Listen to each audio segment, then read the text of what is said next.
Hey out there, internet world! It's your bearded brothers, and we are back again with yet another sports podcast. I am your bearded brother, Matt. I'm comatose Chris. That is the just woken up out of a nap comatose Chris. And we are back yet again to talk to you more about sports. Sports. I'm going to start today with NHL news because we'll get into some. So there's a lot of NFL news, injuries and head coaches being shown the door and all kinds of stuff. Hope everybody had a great Thanksgiving. Over that time, though, the Minnesota Wild have made a pretty big trade. The Minnesota Wild have traded, what was his name?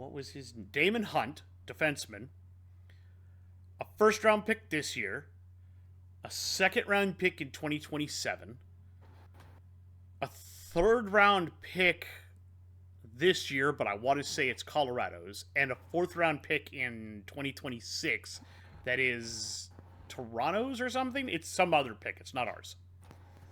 And the first round pick this year is conditional. It is top 5 protected. There is zero chance that is going to be a top 5 pick currently. And we packaged all of that and we sent it to Columbus for a 5th round pick this year and David Jiricek, the 6th overall pick from the 2022 draft.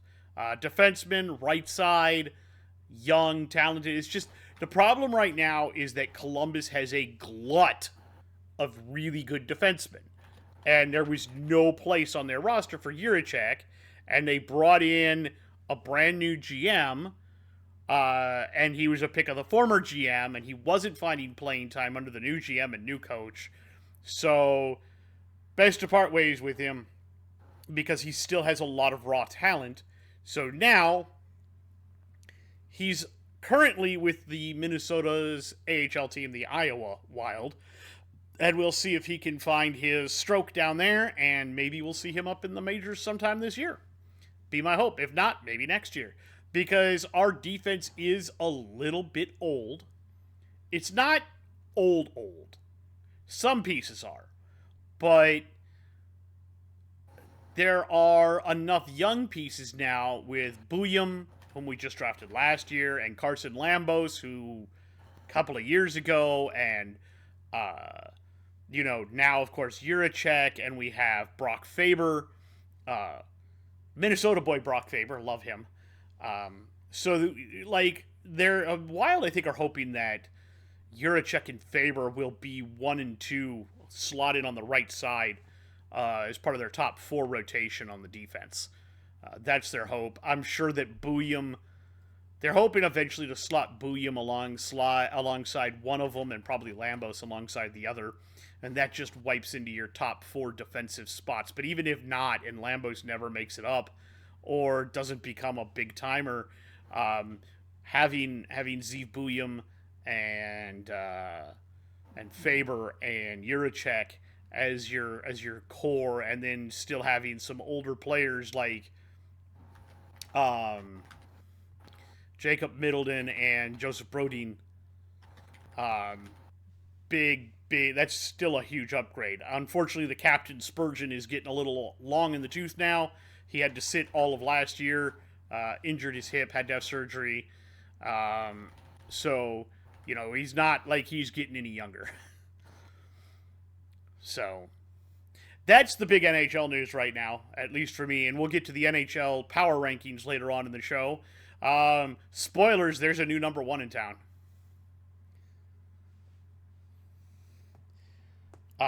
Outside of that, I do believe that we should probably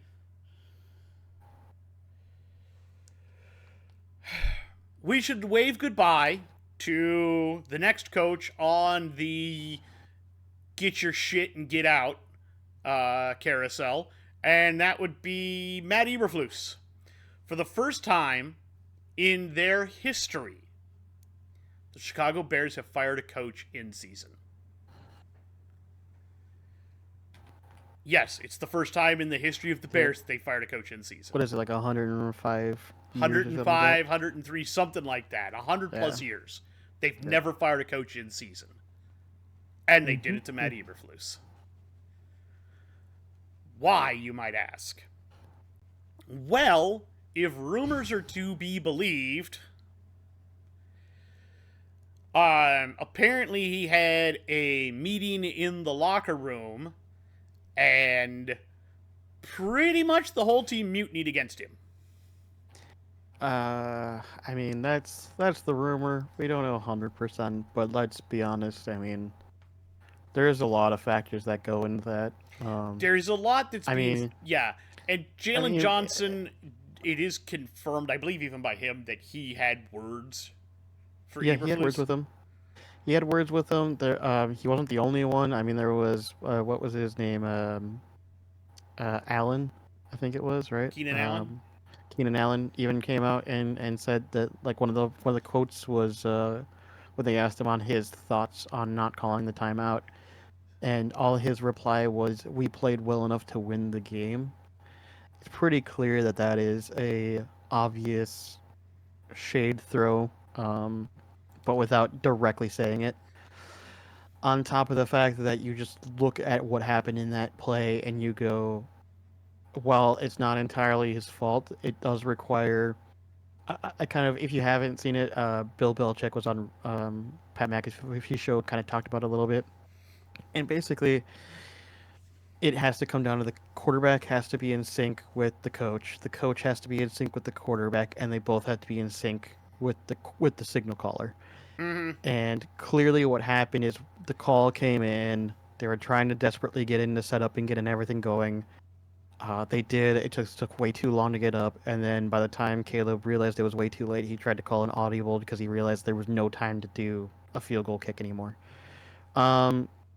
It was very obvious at that point. However, the coach, once 10 seconds had clearly started to run off and realized that there was clearly no time, should have very quickly adjusted and called the timeout and realized what happened. The way Bill broke it down was more or less like, while it requires, basically the way he worded it, without throwing anyone under the bus because he was being a media guy. Mm-hmm. All three of them have to be on the same page, and the entire team also has to kind of be on that same page. And he brought up the point that when, in practices before season and even during season, he would quite often run these very short, you have only 30 seconds, you have 20 seconds, you have 15 seconds, to try to move down the field as quickly as possible with certain scenarios.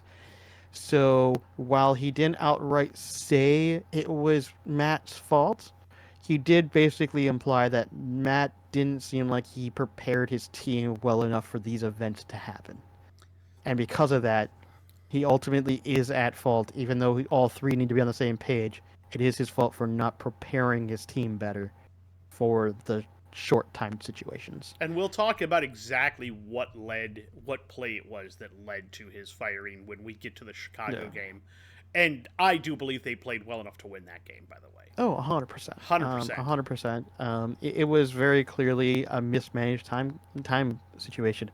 And the problem is, as the Bears organization, you don't look at it just from the one perspective. You go, okay, we barely lost that game because of poor time management. We barely lost that game due to a missed field goal or to a blocked field goal. We barely missed this game because of whatever. Like, they had 3 or 4 games in a row where they easily had opportunities to win and just couldn't do it. And eventually you have to look at that and go, what is the common denominator at some point? And then on top of that, I think it was like 3 weeks ago, like towards the end of October, I guess that'd be 4 weeks ago now, where somebody actually, if you remember, I think I even brought it up on one of our podcasts. I don't remember which one it was, but I brought up that there was somebody had questioned him if he had lost the locker room. What was his thoughts on it? Yeah, I remember that. There was a reporter that had done that. And his reply was, I sure hope not. Like, The fact that he was not fully certain should have already told you that he pretty much already lost the locker room, on top of now losing three really close to games that they could have won, especially when at least one of them was definitely partially on him. Like, Yeah. he completely, I don't think there's any way that he didn't entirely, like, I don't think I've ever seen a coach almost entirely lose the locker room. I think the last time we saw this would have been McDaniels? Mr. Snake. Yeah, I was gonna Yep. say Mr. Snake. This is on that same level, except for, like, I, I don't know why everyone stood up for him for so long. Like, it just, I don't. The funny thing to me is they did say that they're going to keep Ryan Poles in place, the Yeah, GM, and yeah, let him lead and spearhead the coaching search. Now, I looked yeah, into it because I was curious. Poles was literally hired 3 days before Eberflus, yes, so I feel like he got hired, and then a group of people handed him some folders and went, "These are the guys we think would make good coaches." Here. pretty much. And I don't think I don't. he had the ability to really go through the process and find a coaching candidate that he would have wanted to really hire. Yeah. Now, to be fair, I don't know how much I trust Ryan Poles to pick a person, but I guess we'll see based on. I think this is where We'll, we're we'll going to figure out find on a out. short. I was gonna say we're gonna find out pretty quickly on a short list here. Because Ultimately, he's built a good team. yeah, I mean he has overall done a pretty good job trading for players, getting good players. There are definitely some trades that you can argue we're looking at it going, maybe that one wasn't as good, but he's been pretty decent. Like I wouldn't say he's been bad. Um, and I would even argue he has drafted fairly well for the most I would part. I agree with mean, that as well. For the most part, he's done fairly well. so we'll curious. I mean, at this point, I think it's pretty obvious that you need to draft an offense, or you need to get an offensive coach in there for Caleb. There's I no agree. questions in my book. Um, I mean, even we'll see how the guy is that's currently doing it. See if he even has contention for that spot. Because I mean, to be fair, when he took over for signal calling, they did get better. So Yes, whether and or in not he fact, can Caleb, if you continue look at that, Williams' numbers since he's taken over, yeah, Williams' he's gotten numbers better. have looked really good. Yeah. Now, obviously, now you might be saying though, if the Bears can poach, say, Ben Johnson, for example, yeah, you definitely pull that trigger if you Yeah. can. If you You can do definitely pull that that, you trigger if you definitely can. want him. Yes. Also, I heard the most. On that note, just I realized I don't even remember which reporter brought it up. There was a reporter somewhere that brought up the most ridiculous thing I have ever heard. And I literally saw one little article about it. I didn't even read who it was. I didn't even read the whole article because the minute I read the headline, I was like, "That's the dumbest shit ever. I'm not even gonna touch that with a 10-foot pole." Um, it literally was that the Vikings should reach out and potentially trade KOC, and I'm like, "Are you out of your Saw fucking that mind?" on I saw that on Facebook on Purple PTSD, and I Yep. went, "What AI Yeah. wrote that?" Yeah. The minute I saw that, I was like, "You have to be out of your fucking Yeah. minds." It's the dumbest It's shit not ever. so it's not the first time that a coach has been traded, but you do not No, trade your head coach you don't to trade. one, he's Oh, super popular, he's good in the locker yeah. room and everybody likes him. Two, Yes. you don't trade him in division. No. No. Like Uh, so on top of that, like, when they traded what's his name from the Raiders, he went to Tampa. yeah, yeah, Sean Payton went from the Saints to to the the Broncos. Broncos. Yeah. You don't trade in division. How dumb. On top of that, like, remember, this is one of those few times where, like, we actually got to see that Questy got hired and then specifically went out to hire the guy that he wanted. Why the fuck would he be like, "Hey, KOC, I brought you on specifically because we work really well together. I'm going to trade you to the Bears." Yeah, Like, KOC would look at whoever him like, thought "You're that up fucking has retarded." lost their marbles, all of them. For real. Like, that's the dumbest thing. I don't even care if it's 3 first-round picks. You don't do that. That's the No, dumbest thing no, ever. that would be the dumbest You're giving thing up ever. potential Super Bowl rings with that guy. I'm Yep, being honest with you. I legitimately think KOC can bring Super Bowls. I certainly hope so. Now, So, yeah. bye Matt Eberflus. Yeah, goodbye, Matt. Matt's gone. Matt's gone. I don't even, honestly, I don't even know where he goes. Like, I don't even, he's not a good offensive mind, so he can't be an offensive coordinator. Are you going to say that his defense was okay. I don't even think his defense was that good. I think he just needs to take some time off of football for a while. Yeah. Kind of like what Now Cliff I'm Kingsbury gonna did. I'm gonna laugh. I'm gonna make everybody laugh because there was another report that came out. So for those that don't know, the guy who has been in charge of North Carolina football forever is retiring, and Butch Davis, I believe, is his name, and he's retiring. Now UNC has reached out to the Steelers to talk with Magic 8 Ball Arthur Smith himself to see if he would be interested in their head coaching position at North Carolina. And I told you, I think that's a great fit. I hope he takes it. Because potentially, if there's one place that weird Magic 8 Ball style that he has would work, it's in college. It would work in college, but I think what's also weird about it is like it's working with the Steelers. I don't understand it at all. I don't know how that works. Well, because I think with the Steelers and with him, what it is he has a veteran quarterback that you don't have to stare over the shoulder of. True. With Russell Wilson, like you call a play and you let him moonshot it. You know what you're getting every time. You know, it doesn't matter who you call the play for, Russell's going to go where he wants to go. You call the passing play and everybody knows the patterns and Russell's just going to get it to where he wants it. Fair. And I think that's what's going on. And I think that is why it's working there, is because he doesn't have to tell his quarterback, you're going to get it to this player. He's saying, hey, this is the play, get it to who's open. I mean, every play has a design like this is your. Yes, this is for this person. Yeah, this is you can this move is for this person typically. You can move through your checkdowns, and I think Russell does that a lot better than Kenny Pickett, or not Kenny Pickett. Obviously better than Kenny Pickett, but a lot better than Desmond Ridder did. Desmond Ridder. That's fair. You know, that's fair to be. Arthur Smith did get. To be fair, I was going to say to argue for Arthur Smith, he didn't have the best quarterbacks when he was. No, he when didn't. He was there. And I was going to say that, like, I don't think he's great. But I just don't think he's a great developing coach. Young quarterbacks. No, he's not a development guy. He's a guy you bring in when you already kind of have something. Yeah, he's a scheme guy. Yeah. He's really good at schemes. On top of that, he's not like a. And on top of that, like I said, I just don't think he's a good head coach. I think he seems to be fine as a coordinator. Yeah, he's fine as a coordinator. He very clearly knows how to scheme up shit and everything, so he doesn't have to worry about that as much. That's the only worry that I have about him doing college, is that like you're taking on a bunch of young players. Can you truly develop them? Because it seems like you couldn't do it in the NFL. Can you do it in college? I think it's a different scenario between the two. Well, I was gonna say it's different too. Like, so maybe he can. I don't know.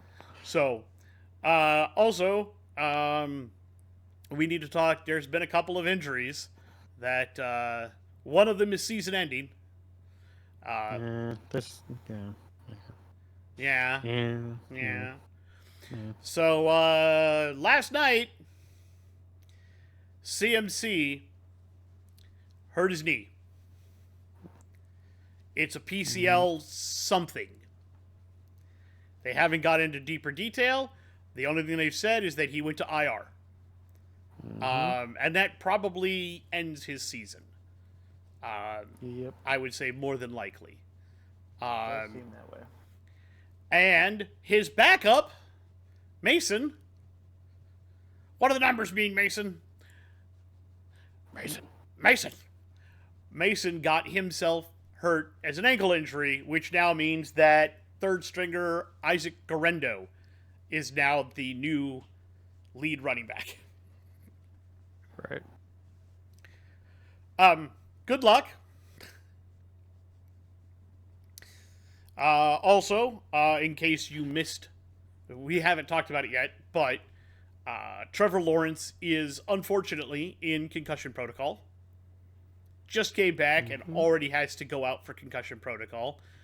He attempted a slide against the Texans, and Azeez Al-Shaair came in with a late hit where he should have pulled up and pulled off, but he did not, and he caught Lawrence literally in the neck and chest and rammed his head into the ground, which then he got shoved from behind as he was trying to get up. But then he incited a brawl, essentially, after that, yelling at everybody. And he has now been suspended for 3 games by the league because of his detrimental conduct. Now, I want to point out before we get further into this that this is a 3rd offense for him. In 2022, he grabbed Tom Brady by the throat. He was not penalized for that. He was not penalized for that, by the way. Of course not. Brady did ask why he wasn't flagged or penalized for it. And then earlier this season, in a play that he was not penalized for, but he was fined for by the league, he threw a punch in like week 2 at a running back after they were on the ground. The officials did not see it, and thus he was not flagged immediately for it. So this does constitute an escalation of behavior, and they're trying to nip it in the bud before he goes too far. I would guess he appeals it. It probably goes from 3 games to 2. I still don't think 3 games was stiff enough. That's the kind of shit you don't want in the league. We've seen it with Cam Newton and DeMonte Casey. We saw it with the dude off the Rams and Teddy Bridgewater. We've seen it time and time again where somebody takes a nasty hit while sliding and everybody gets all up in arms, but then nothing changes. I said when it happened to Bridgewater that guy didn't need to play. The guy who hit him didn't. Joyner, I believe was his name, LaMarcus Joyner, didn't need to play football anymore. I said the same thing about DeMonte Casey when he hit Cam Newton like that. I said that has no place in football, doesn't need to be there. Every time I've ever seen somebody take a massive hit while sliding, I've said the same thing. Now, I think there are ways to slide, and I think they could slide more safely, but that's not here to debate, and that's kind of victim blaming. So, in the end, that was a punk-ass move, Aziz. You know better. And I think what made it worse was his apology. So he did apologize. And if he had just left it at the first half, he'd have been fine. Yeah. Then he went on a very large rant saying that anybody who is holding this against him and yada, yada, yada, and everything else, they were racist and Islamophobic. And I was like, whoa! Pull that back, my dude. Went a little hard in the paint there. Yeah, and I get it. DeMeco Ryans, they went out and he spoke for him, in favor of him, and the Nick Castellanos, I believe is the guy's name, who's the GM. Yeah. He also spoke, for him. I get it. Back your guy. I'm 100% on board with that. But I think in private, you need to have a conversation with that dude. Yeah, just be like, hey, we get it. You want to play hard, you want to win games, but, maybe that's a little farther. Also, Pickens had another temper tantrum and got flagged a lot this last week. I feel like every week he's starting to get more and more temper tantrums. Well, and so we had the week where they lost in the snow to the Browns, and nothing was really said. This week, Mike Tomlin came out and said he needs to stop acting like a child. Needs to grow up. I was like, okay, so you obviously had a talk with him in private last week, and this week, and he didn't. Nothing happened. So this time, now you're taking it public. You're hoping that to shame him a bit into okay, I need to grow up. Yeah, I see where you're coming from, Mike. Yeah, that's exactly what that sounds like to me. Yeah, that's 100%. To be fair, was it last week? I think it was last week, right? Where somebody had there was a reporter that told Mike hey, Antonio Brown said he's willing to come back. Yeah, and he play just for free. No. And he didn't even answer it. He just looked at the guy and then turned and walked off stage. Yeah. So to me, he's obviously tired of dealing with these kinds of players. But my real question is, why does this keep happening to the Steelers? I mean, think about it, right? This is weird how often they have this problem because Antonio Brown, Juju. Le'Veon Bell, Juju, Now we have Pickens. Like, what? Why do they keep getting the troubled individuals that just they can't seem to control? Something. I don't know. I'm just saying. I'm not saying it's a conspiracy. I'm not saying that Mike Tomlin can't handle hotheads, but I'm just saying it is kind of weird. It is a little bit goofy, isn't it? It is a little weird. It is a little weird. All right. Also, I think it's funny how like I remember there was like what was it 2 or 3 weeks ago? I think it was like 3 weeks ago, right? Where apparently Jordan Addison had for Minnesota, Jordan Addison had I guess deleted some Viking stuff off his Instagram, and a lot of people are like, "Oh my God, he's angry, he's mad." I don't know. I don't do And Instagram, so. no, I know, but he apparently got no. Neither did I, but I read it on one of those reports or whatever, right? Like, and I was just like, I don't know. He doesn't seem that angry. He hasn't come out and said anything. I don't even think he's even mad. I think JJ it's that just had a old shit bad that he couple got rid weeks. of.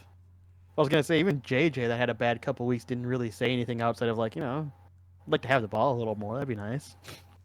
Like and so, but the funny thing is whenever people like, I feel bad for the receivers because whenever like receivers do that, like Jamar Chase did that I think towards the earlier part of the season, like they're like, oh, they're just trying to ball hog or they're just whatever it may be, right? But it's like no, they're legitimately pointing out like Malik Neighbors had that discussion earlier. It it's not that they're trying to ball hog. It's not that they're trying to throw shade at the coaches or anything like that. They're just legitimately being like, hey, I play football with you guys. I'm one of the star guys. You paid me a lot of money.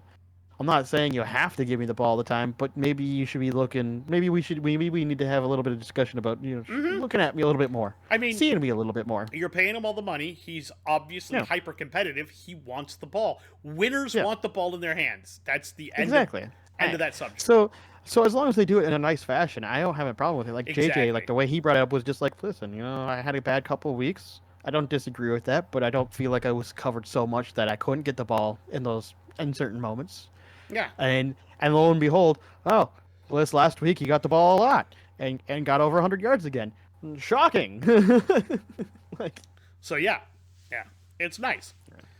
All right, you ready to get into the week? I guess we can. So obviously, starting with the Thanksgiving Day games.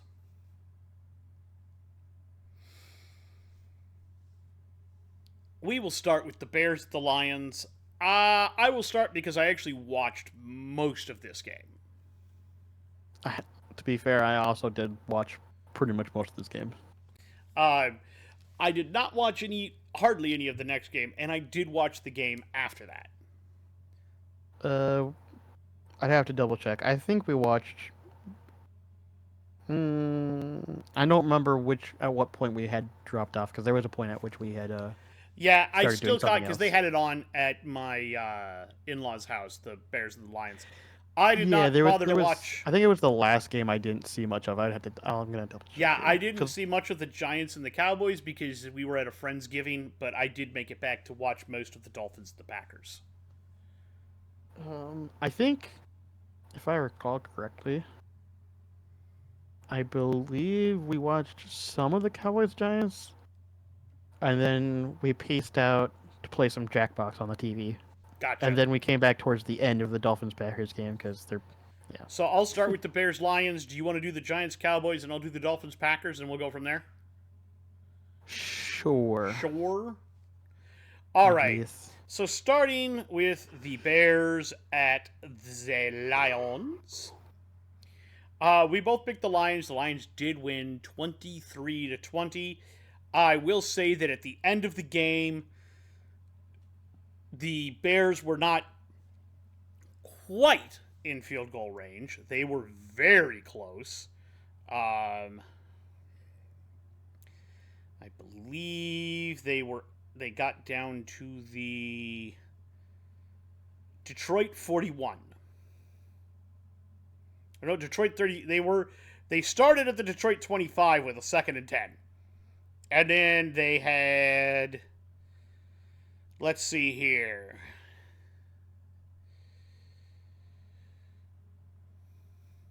They had an illegal use of hands that cost them 10 yards. Then he got sacked for 6 yards, and they wound up back at the 41 with a 3rd and 26. Bear in mind that the previous play, the 2nd and 20, started with 36 seconds left. And it didn't last very long. You had a chance. They had a timeout left. They were going fast. As Eberflus, the coach at the time, explained, they were hoping to get something to the sideline so they could get out of bounds to get closer. And then you go something over the field, or you dump down to try to set up your middle shot as the best you can, and then you take the timeout. That's what he was hoping to do.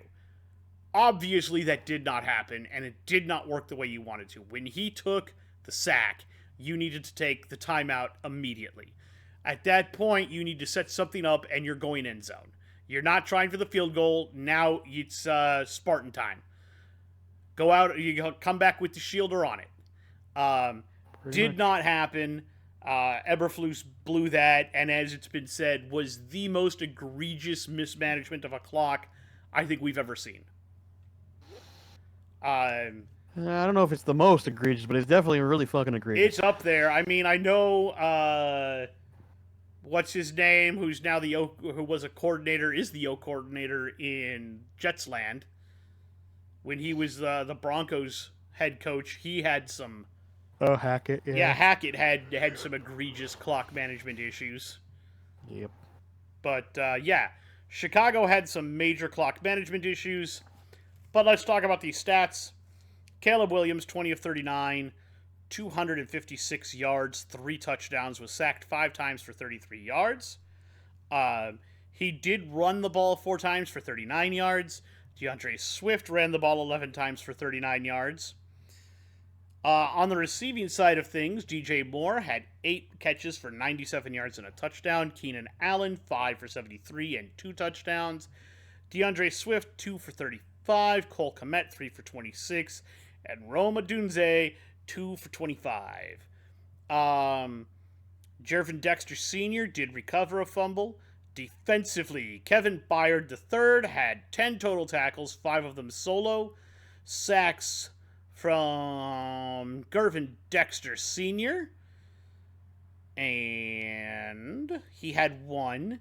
Jack Sanborn had half a sack, and Austin Booker had half a sack for a total of 2 sacks. There were no interceptions in this particular game. Well, not from the Lions anyway. Or not from the Bears. DeAndre Carter did have a kick return. He took it 24 yards. They did not have any punt returns. Cairo Santos did not get a chance to kick a field goal, but he did go 2 of 2 on his extra points. The Lions, Jared Goff, 21 of 34, 221 yards, 2 touchdowns, sacked once for 9 yards. Penei Sewell was sacked once for a yard. I'm not quite sure how that happened, but okay. David Montgomery carried the ball 21 times for 88 yards. Jahmyr Gibbs, 9 for 87. Jameson Williams, 2 for 18. And Jared Goff, 1 for 1. In the receiving category, the Sun God, Amon-Ra St. Brown, 5 catches, 73 yards. Tim Patrick, 2 catches, 48 yards. David Montgomery, 3 catches, 36 yards. Jameson Williams, 5 catches, 28 yards. Jahmyr Gibbs, 2 catches, 17 yards. Brock Wright, 1 for 13. Sam Laporta, 3 for 6 and 2 touchdowns, which is the only reason he got me any points this week. Fair enough. Jahmyr Gibbs fumbled and lost the ball. Maurice Alexander fumbled but did not lose it. In terms of defense, Brian Branch, 6 total tackles, 5 of them solo. Sacks, DJ Reader had 2 sacks. Zadarius Smith had a sack and a half. Al-Quadin Muhammad had a sack, and Ezekiel Turner had half a sack. They did not intercept Caleb at any point. Khalil Dorsey had 1 kick return for 23 yards. Maurice Alexander had 4 punt returns for a total of 42 yards with a long of 23. And Jake the Brick Bates went 3 of 4 on his field goals with a long of 48 and 2 of 2 on his extra points. I think he has become a fan favorite in Detroit. So yes, we both picked Detroit to win. Detroit does win 23-20. That game should have gone to overtime, and the Bears were playing well enough that they might have won it in overtime.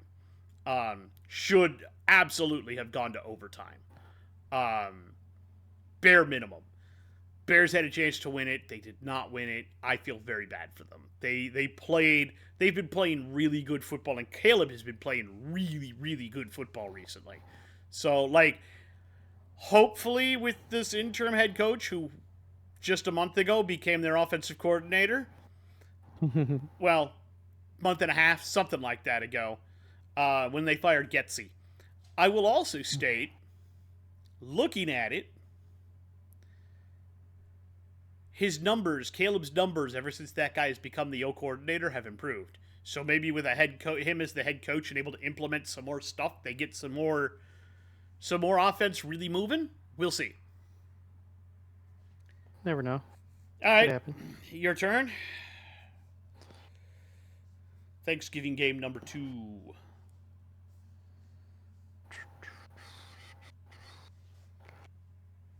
All right. So we have Giants at Cowboys. Cowboys win 27-20. You picked the Giants. I picked the Cowboys. I take that one from you. Yep. Let's look at the Giants first. So they played Drew Lock over Danny DeVito. I think DeVito was slightly hurt. I believe he got super banged up in his start. Yeah. So Drew Lock, 21 of 32, 178 yards, no touchdowns, 1 pick. Rushing, we have Devin Singletary, 7 for 23. Drew Lock for 4 for 57 and a touchdown. And Tyrone Tracy Jr., 9 for 32 and a touchdown. Receiving, we have Malik Neighbors, 8 for 69. Theo Johnson, 5 for 54. Tyrone Tracy Jr., 2 for 33. Drew Lock did fumble and lose the ball. Eric Gray fumbled the ball but did not lose it. Looks like no interceptions. No sacks. Graham Gano was 2 for 2 on field goals for a long of 47 and 2 for 2 on extra points. Eric Gray got a kickoff return for 36 yards. And Amir Smith-Marset had 2 punt returns for a long of 22. Let's go and look at the Cowboys, because that's not a great game by the Giants, but it's not exactly horrible either, though I blame that mostly on the fact that the defense of the Cowboys is just hot garbage. So let's go ahead and look over at the Cowboys. Again, Dak Prescott not playing due to obviously being injured, so we have Cooper Rush in, 21 of 36, 195 yards, 1 touchdown. We have breaking news. Mm-hmm. The Niners have officially placed Christian McCaffrey on injured reserve, and they claim...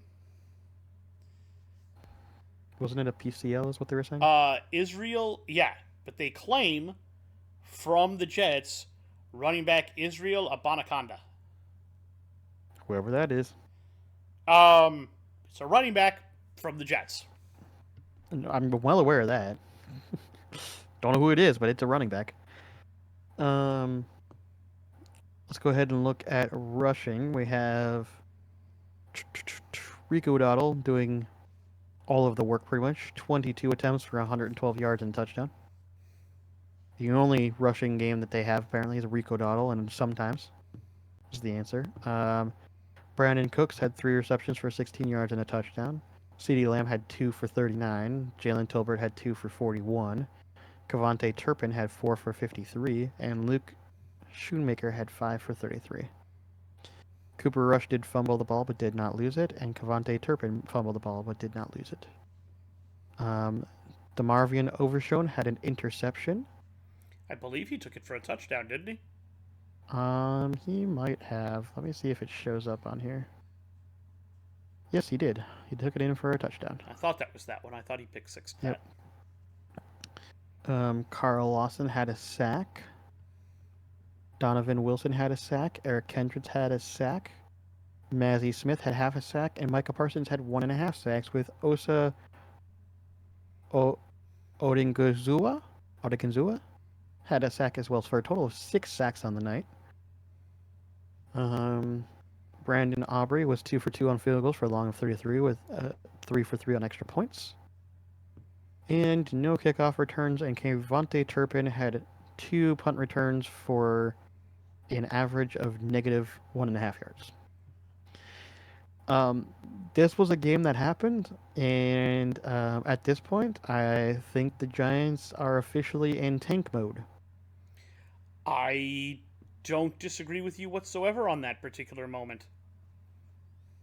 It was funny, I saw the update for name. What's his name? Packer fan. Oh, Tom Grossi? Yeah, he had his thing for the week 13. Yeah, I haven't seen that one yet. And the Giants being the Giants talking to the Cowboys. Oh, you guys are still trying to win games? Pretty much. I saw this game and was like, Cowboys, stop trying so hard. You're supposed to be tanking, guys. They don't know that. Apparently not. All right. Giants apparently are well aware of it, though. Oh, the Giants are well aware of what they're doing. Shadoo Sanders, here we come. I don't know if I would go with him. I would go with, I think, Dylan Gabriel, personally. I'm not disagreeing. I want to make it very clear. I'm not disagreeing with you. However, the high profileness of Shadoo Sanders is what's going to make him a higher pick. I know exactly where that comes from. Yeah. He's super, super high profile. Yep. To me, it's like Shador Sanders, Cam Ward, and Dylan Gabriel are easily the top 3 coming out that we know are coming out. Drew Aller may come out as well. Quinn Ewers is probably going to come out. I think from everything I heard, he's 100% going to come out. The problem is, I almost think he might. I think he should almost stay because, like, he hasn't. I mean, let's be honest. I mean, he only played so much this season due to injuries, right? So, like. And there's some. I think his draft stock did tank because of that. So maybe it might be better for him to stay 1 more year. But from everything I've heard, it sounds like he's going to come out. If his draft stock tanks, he could also get picked up by. He might get on a good team. A good team that needs him as a backup. Can you imagine? Can you imagine the Rams looking at that and being like, "Oh, Quinn Ewers is here, and we're moving on with Stafford in a year or 2." That's would be a great pick. That would be a perfect fit too for him. Yeah. Yeah. Something like that. That's what you really want. Yes. Mm-hmm. All right. Let's talk about Miami at Green Bay, which went exactly the way we knew it would. 100% we knew this. We both picked Green Bay to win. Green Bay wins 30-17. And the reason we say this went exactly how we knew it would is because you put Miami in a cold outdoor climate and they suddenly can't do anything. And I do mean nothing. They didn't exactly do nothing, but they definitely weren't the high-powered Miami offense that you know they have. So, looking at it, Tua Tagovailoa, 37 of 46 for 365 yards, 2 touchdowns, was sacked 5 times for 29 yards. Here is where everything goes off the rails. Raheem Mostert, 5 carries, 19 yards. Devon Achane, 7 carries, 14 yards. Tua Tagovailoa, 2 carries, 6 yards. They could do nothing on the ground. And I do mean a fat load of nothing. Through the air, though, Jonnu Smith. 10 catches, 113 yards. The Cheetah, Tyreek Hill, 6 catches, 83 yards, and a touchdown. Devon Achane, 8 for 56 and a touchdown. Jalen Waddle, 4 for 53. Raheem Mostert, 2 for 15. Alec Ingold, 2 for 15. OBJ, 1 for 9. Durham Smythe, 1 for 8. Malik Washington, 2 for 8. And Julian Hill, 1 for 5. Malik Washington did fumble and lose it. Jonnu Smith fumbled but did not lose it. On defense, Tyrell Dodson led the way with 10 total tackles and 5 sacks. And 5 solo, not 5 sacks. They did not have any sacks. They also did not have any interceptions. Malik Washington, 4 kick returns for a total of 108 yards with a long of 31. He also took 2 punt returns for a total of 5 yards with a long of 5 yards. Jason Sanders was 1 of 1 on field goals with a long of 33. and 0 of 0 on extra points. Don't know how that works. Apparently, all they did was attempt 2-pointers. The Packers. Jordan Love, 21 of 28, 274 yards and 2 touchdowns. Did not get sacked. I don't even know if he really got pressured at all in this game. And because of it, he just picked Miami apart all night long. Their defense might as well have just not shown up to the game at all. Josh Jacobs, 19 carries, 43 yards and a touchdown. Chris Brooks, 3 carries, 28 yards. Jaden Reed, 1 for 23. Emmanuel Wilson, 2 for 20. Receiving, Tucker Kraft, 6 for 78. Josh Jacobs, 4 for 74. Christian Watson, 2 for 67. Dontavian Wicks, 4 for 30. Jaden Reed, 3 for 24, and both touchdowns. And Chris Brooks, 2 catches for 1 yard. And Robert Rochelle did recover a fumble. Defensively, Isaiah McDuffie, 10 total tackles, 7 solo. Quay Walker had a sack. Kingsley and Barre had a sack. Lucas Van Ness had a sack. Brenton Cox Jr. had a sack. And Kenny Clark had a sack. They did not have any interceptions. Keeson Nelson had 2 kick returns for 73 yards with a long of 43. Brandon McManus kicked 3 field goals with a long of 46 and was 3 for 3 on his extra points. So yeah, Green Bay took Miami and said, look, we know you can't play in the cold. Let's just end this now. And yeah, Green Bay at Lambeau. Look, Lambeau has lost some of its mystique, but for whatever reason, the Dolphins just cannot play when it is cold. They want to go back to Miami where it's warm. And yeah, I don't get it, man. They just play so bad. They play in cold environments. so crazy. terribly bad. There are some weird stats about how badly they play when it's cold. Yeah. Yeah. I don't get it, man. Alrighty. That's all I got about that game. Your turn. Okay. Well, guess I'll move on to the Thursday night game because it just makes sense to go on to Friday night game. Well, I know it was Friday. They have it labeled as Thursday night football. It was Friday night. It's because it was still on Amazon, which is still they're supposed to have all the rights to Thursday. I understand. Regardless, it was Friday. Thursday night football, Friday night. Thursday night football on a Friday. That's exactly what it was. All right. So we're going to talk about that game. That was the Raiders at the Chiefs. The Chiefs did win 19-17. So needless to say, this was kind of an ugly game. So let's talk about it. Let's talk about it. We're going to start with the Raiders because they actually played pretty decently. Aiden O'Connell, 23 of 35, 340 yards, 2 touchdowns, no picks. Right up until that Definitely last a good snap. game from him, to be honest. Huh? Right up until that last snap, they played pretty damn Yeah. good. Pretty much.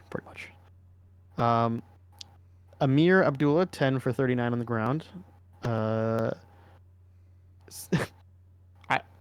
I'm sorry, I don't know if this is how you say his name, but it looks like the way it's spelled. It looks like it's spelled Sincere McCormick. Yep. He's very sincere.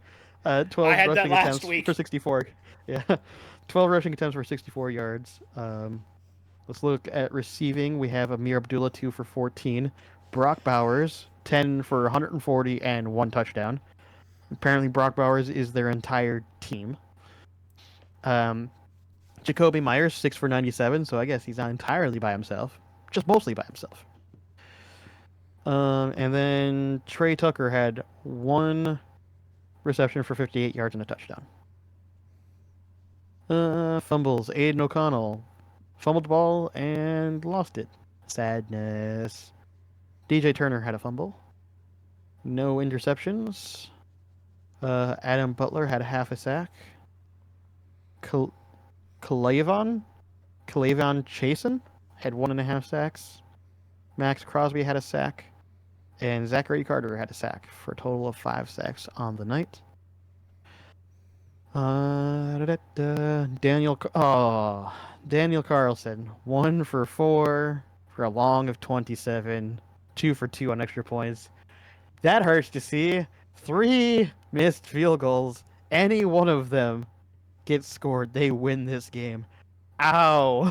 That hurts to see. There is another one like that this week. I imagine. But Kickoff from a returns. much more unlikely source. We have a bunch of players doing kickoff returns, apparently. Amir Abdullah had 1 for 68 yards. DJ Turner had 2 kickoff returns for a long of 27. Dylan Lobb had 2 kickoff returns for a long of 22. Punting, we have Amir Abdullah receiving 2 punts for a long of 18, and DJ Turner receiving a punt for a long of 9. All right, let's go check the Chiefs.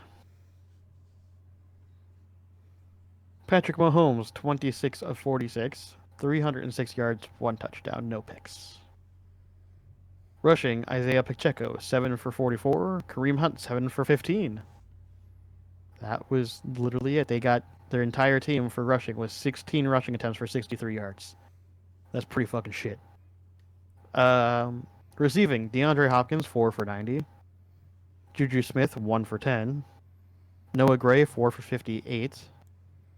Justin Watson, 1 for 6 and a touchdown. Travis Kelce, 7 for 68.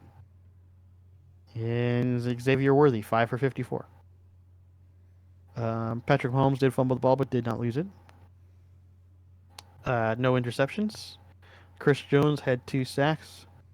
George Karlaftis had a sack for a total of 3 sacks on the night. Matthew Wright was 4 for 5 on field goals for a long of 42 and 1 for 1 on extra points. Kickoff returns, Mecole Hardman had 1 for a long of 24, and Samaje Perine had 1 for 26. And Mecole Hardman returned 1 punt for 80 yards.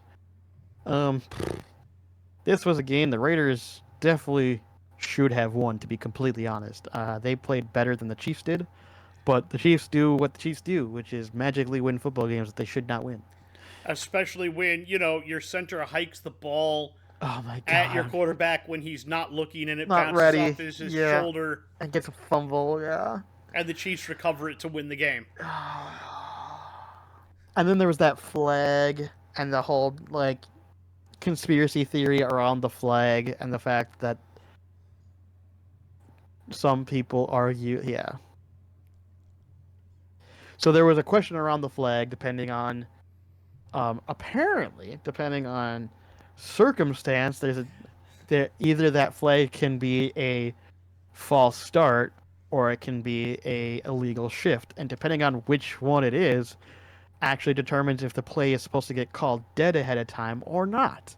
Apparently, an illegal shift. False start is a call it dead. Illegal shift is something that the play plays out and then you call it later. So there is a chance to decline it if something good happens. Yeah. And some people are conspiracy theorying, saying that the refs got it fucked up and that it was all over the place of this should have been false start, but because we like the Chiefs, we're going to call it an illegal shift to allow them to recover the ball and yada yada yada. Yeah, and I'm not going to lie, looking into the rules and the specifications for it, it is so vague and stupid. It kind of did come across as the refs just made the decision and went, Chiefs ball. Yeah, so Patrick Mahomes and his black magic, along with the refs, have helped the Chiefs win yet another game. Yep. Your turn.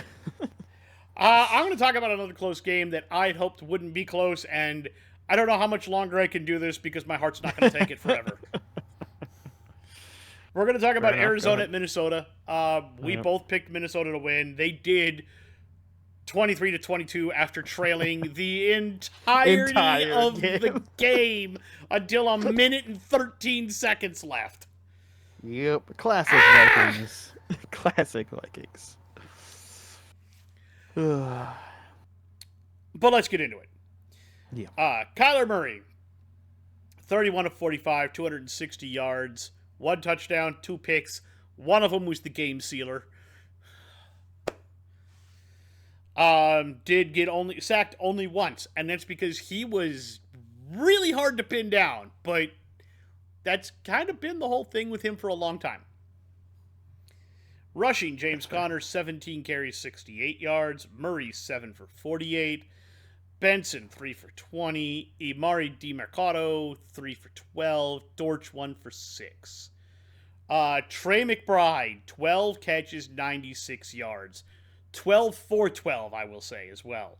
Like, we could not find a way to cover Trey McBride if you handed us a gun and said, here, cover him. It was bad. Marvin Harrison Jr., 5 catches for 60 yards and a touchdown.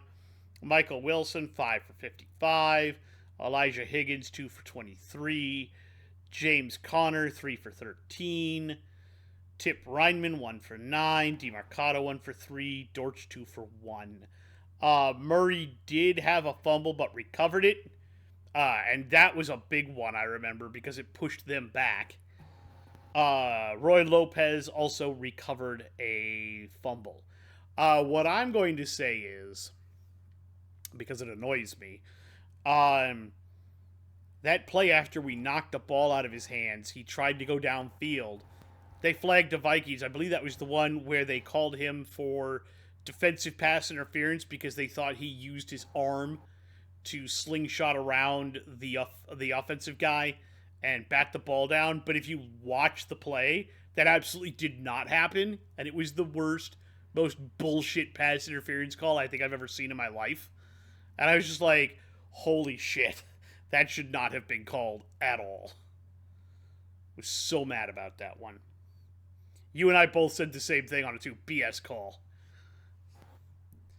Just trash. Right. Defensively, Mac Wilson Sr., 7 total tackles, 6 solo, 2 sacks.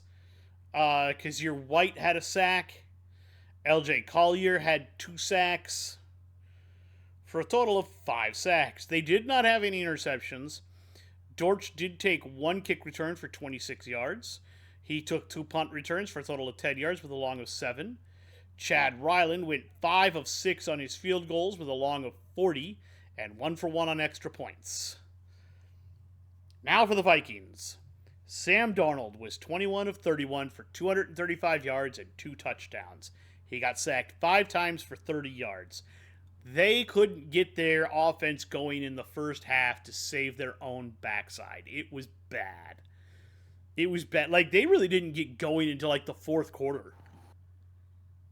It was pretty bad. Darnold, 4 carries, 22 yards. Cam Akers, 4 carries, 22 yards. Aaron Jones, 5 carries, 22 yards. Ty Chandler, 2 carries, 2 yards. Do you notice a theme here? Unfortunately. Justin Jefferson.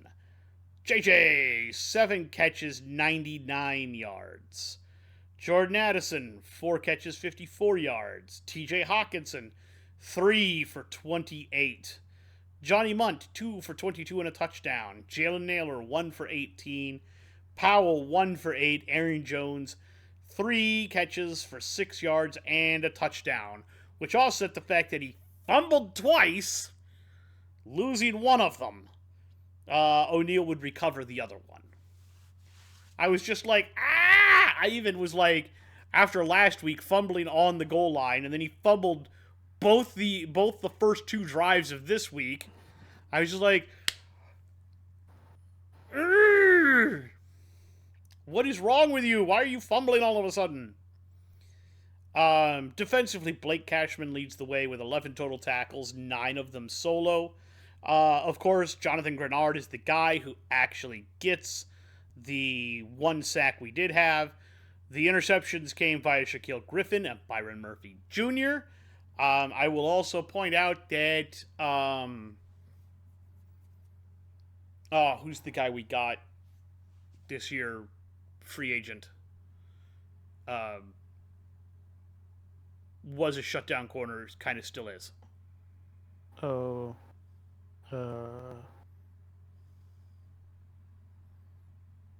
I knew who you're talking about, but I can't remember. Is it Don't Drew remember off the top of my head. Davis? I don't think so. No, it's one of those guys though. Played for the Patriots too. His name flashed into my head and then flashed Gilmore.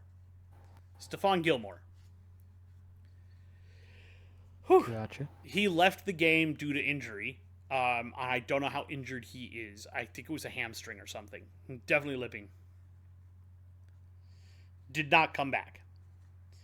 John Parker Romo missed his first kick as he went 3 for 4 with a long of 55 and 2 for 2 on extra points. We scored with like a minute and 13 left, and then they were trying to drive and they got picked off to end the game. Essentially, we had to kneel it, but yeah, we squeaked out that win with the skin of our fucking teeth, man. You know what though? As much as as I say my heart can't handle it, if you want to win games and you want to win Super Bowls, that's the kind of mentality you need. It doesn't matter how far down you get, you always believe you can win. And I think that's what O'Connell KOC has this team believing, is that it doesn't matter. It does matter how far down you get, but at the same time, as long as you keep fighting and playing good football, you can win. And I think that's important. Right. You got anything else to say about that game? Any thoughts? No, not really. Okay. That makes it your turn, good sir. Okay, I guess. Let's talk about a fun game for me. I enjoyed watching this one. Well, to be fair, I didn't watch like most of these were on Red Zone, so I saw all of the games, but I didn't see all of the games. You saw all the games in pieces, but you didn't see all of the games. Exactly. But let's talk about Chargers at Atlanta. Chargers win. Chargers win 17-13. We both picked the Chargers. Let's look at passing. We have Justin Herbert, 16 for 23, 147 yards, no touchdowns, no picks. J.K. Scott apparently was in for one pass for 3 yards. Rushing, we have Gus Edwards, 6 for 32. Kimani Vidal, 4 for 20. And receiving, we have Lad McConkey, 9 for 117. Josh Palmer had 1 for 11. Quentin Johnson, 2 for 12. Yeah, pretty much the entire team ran through Lad McConkey this game, apparently. Fumbles, we have Hassan Haskins, fumbled the ball and lost it. Lad McConkey fumbled the ball but did not lose it. Derwin James did intercept the ball. Marcus May intercepted the ball. Tarheeb still intercepted 2 balls for a total of 4 interceptions on the night. In fact, were any of those run in for touchdowns by any chance? Tarheeb still had one of them that was a touchdown. Let's look here. T.R. Tart had a sack and was the only sack on the night. Cameron Dicker, the kicker, was 3 for 3 on field goals for a long of 51. No kickoff returns and no punt returns. Let's go look at the Falcons. Let's look at their stats now. So, Kirk Cousins, 24 of 39, 245 yards, no touchdowns, 4 interceptions. I would say that the Falcons are maybe regretting paying him as much as they have. But maybe I'm wrong. I don't know. We warned him. Dude. Bijan Robinson, 26 for 102 yards rushing and 1 touchdown. Tyler Algier, 8 for 16. Woo! Receiving, Bijan Robinson, 6 for 33. Darnell Mooney, 3 for 20. Drake London, 9 for 86. Ray McLeod, 4 for 95. Kirk Cousins did fumble the ball but did not lose it. No interceptions for Atlanta. Arnold Ebikate, I think that's how it is. 2 sacks. David Oniyamata had 1 sack. Caden Ellis had a sack. Kentavious Street had a sack for 5 sacks on the night. Youngwei Koo, 2 for 3 on field goals for a long of 41 and 1 for 1 on extra points. And Avery Williams returned 2 punts for Atlanta for a long of 10 yards. This was a shit show of a game, to be completely honest with you. The Chargers did win, but they didn't look great doing it. Honestly, the only reason that they won was because they picked Kirk Cousins 4 times. I will also say that Otherwise, they the Falcons lost. actually had a real chance to win that game. One of the injuries we did not get to was J.K. Dobbins. Yes, J.K. Dobbins is out. Again. So that does hurt the Chargers a little bit. Again. Always. Again. Dude happens, would be the greatest running back, would be one of the best running backs in football if he could stay healthy. True. Doesn't feel like it, though, apparently. No. By the way, we told you, Falcons fans, this is what you get with Kirk. Pretty much. Alrighty. I want to talk about another fun game. At least it was fun for me to watch and kind of, laugh at a little bit. Watch the condensed version of. And that's Steelers at Bengals. I picked the Steelers. You put your money on the Bengals. I win this one 44-38. Not gonna lie, this was just a giant shit show all around. It really was. And it came down to which defense could make the final stops, and that turned out to be the Steelers. Apparently. Russell Wilson, 29 of 38 for 414 yards, 3 touchdowns, and a pick. Sacked twice for 4 yards. Najee Harris, 16 carries, 75 yards, and a touchdown. Cordero Patterson, 3 carries, 16 yards. Jalen Warren, 3 for 9. Fields, 1 for 7. Russell Wilson, 3 for 3. Receiving, George Pickens, 3 catches, 74 yards, and a touchdown. Freiermuth, 6 for 68 and a touchdown. Jalen Warren, 4 for 55. Najee Harris, 6 for 54. Van Jefferson, 1 for 43. Cordero Patterson, 3 for 37. Calvin Austin III, 2 for 29 and a touchdown. Ben Skowronek, 1 for 23. Michael Pruitt, 2 for 21. Darnell Washington, 1 for 10. Peyton Wilson did fumble, but he also recovered a pair of fumbles, and Preston Smith recovered a pair of fumbles. That's what killed you, Bengals. Defensively, Deshaun Elliott, 11 total tackles, 7 of them were solo. Cameron Hayward had a sack. TJ Watt had 2 sacks. Nick Herbig had a sack for a total of 4 sacks. Dante Jackson did have 1 interception that he took for 11 yards. Cordero Patterson had a kick return that he took 21 yards. And Jalen Warren had 1 that he took for 15 yards. They did not have any punt returns. Boswell went 3 of 4 with a long of 50 and 5 of 5 on his extra points. Let's talk about the Bengals now. Joe Burrow, 28 of 38 for 309 yards, 3 touchdowns, and 1 interception.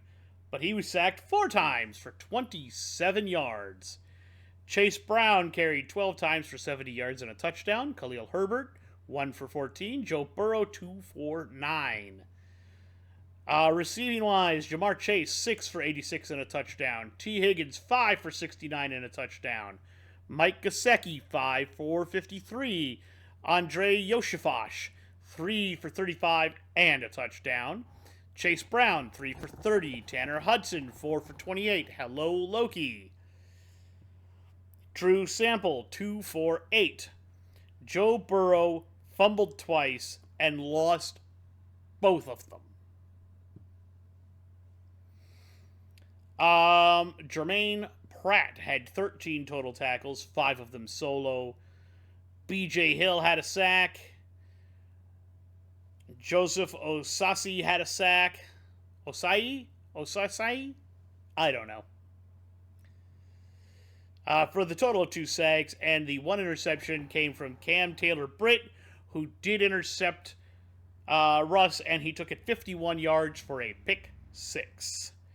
Jermaine Burton had 5 kick returns for a total of 146 yards with a long of 38. They did not have any punt returns. McPherson was 1 for 1 on field goals with a long of 38 and 5 for 5 on extra points.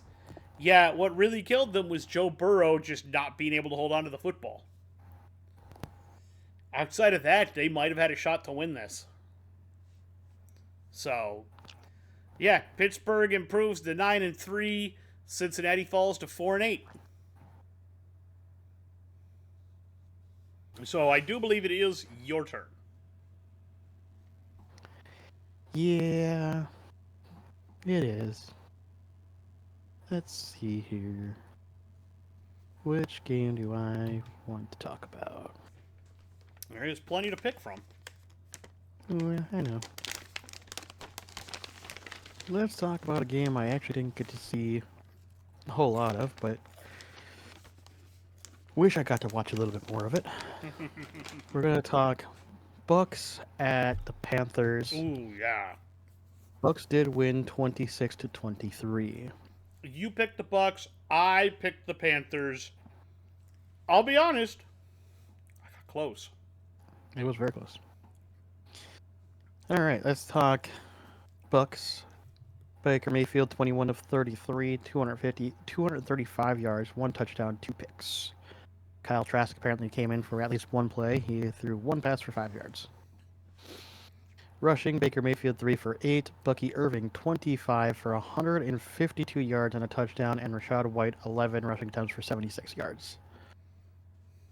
Receiving, Bucky Irving 3 for 33, Cade Otton 4 for 20, Mike Evans 8 for 118 and a touchdown, and Sterling Shepard 4 for 42.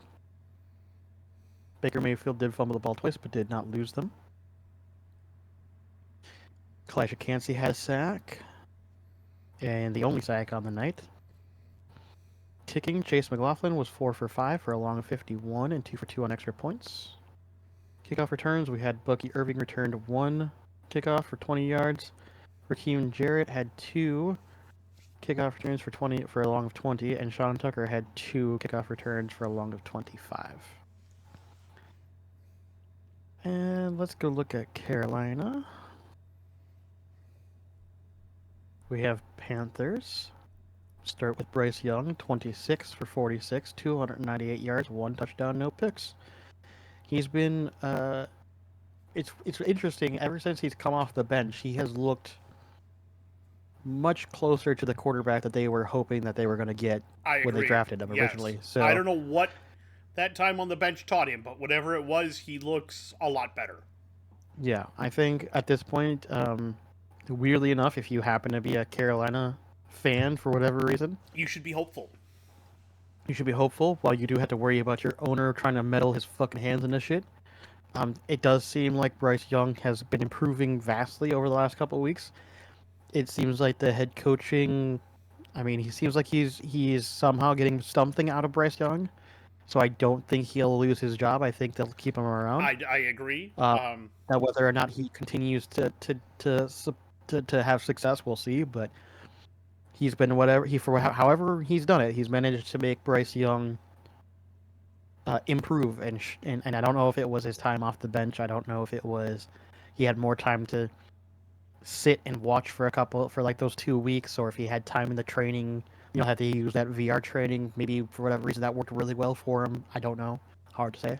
I will also say that Adam Thielen made a ridiculous. Yeah, Thielen since he's come back has also been very clearly his number 1 wide receiver. And that one-handed grab he made, I just went, what the crap? Yeah. That was dumb. So, rushing, we have Bryce Young, 3 rushing attempts for 17 yards and a touchdown. Chuba Hubbard, 12 rushing attempts for 43 yards, and Jonathan Brooks, 6 for 18. Receiving, we have Adam Thielen, 8 receptions for 99 yards and a touchdown.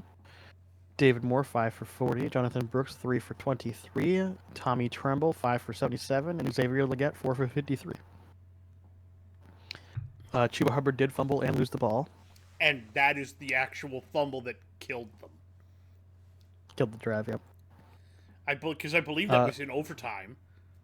Was that one in overtime? I don't know. It was either in overtime or going towards the end of the game when they could have kicked a field goal to win. That's possible. Chu Smith Wade had an interception, and Xavier Woods had an interception. Amir Barno had 1 sack. Jadeveon Clowney had a sack. Josie Jewell had a sack.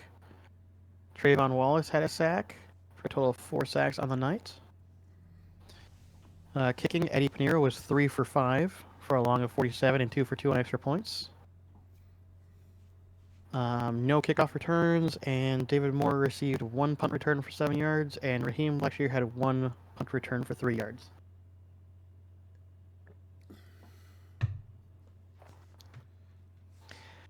Overall, Carolina did had chances to win this game, to be completely honest with you. They did not manage to pull it out, but, like, for example, if Eddie Pinheiro just gets 1 more of those field goals, we're looking at, I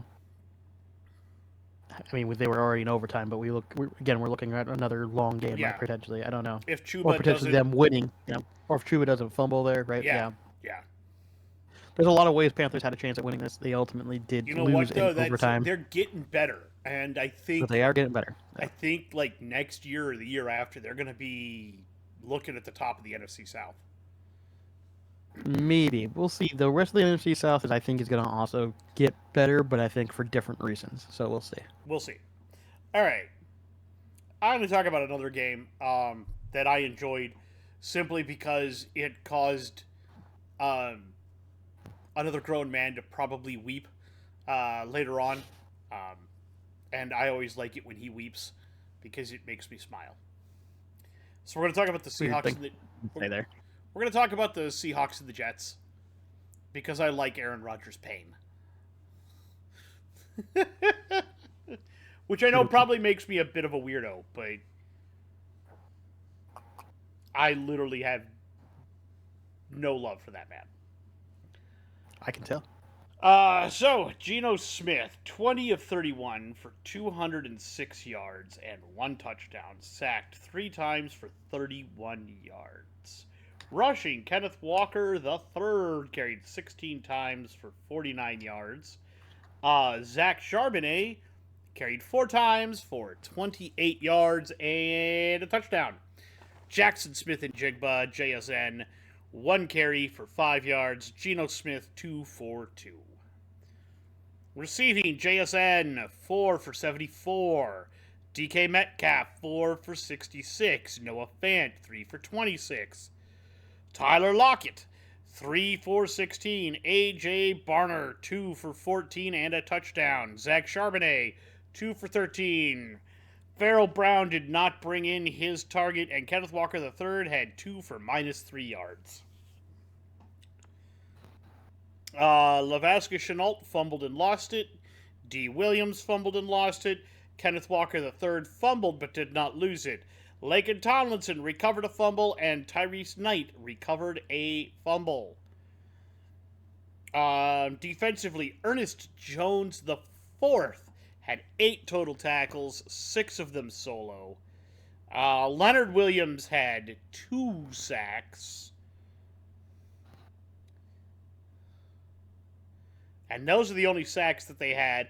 He also had an interception that he took 92 yards for a touchdown, did Leonard Williams. That was awesome. Kick returns, D. Williams had 1 that he took for 26 yards. Chenault had 2 for 10 yards with a long of 10.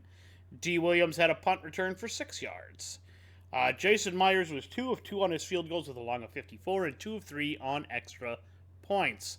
The Jets. Poor Jets.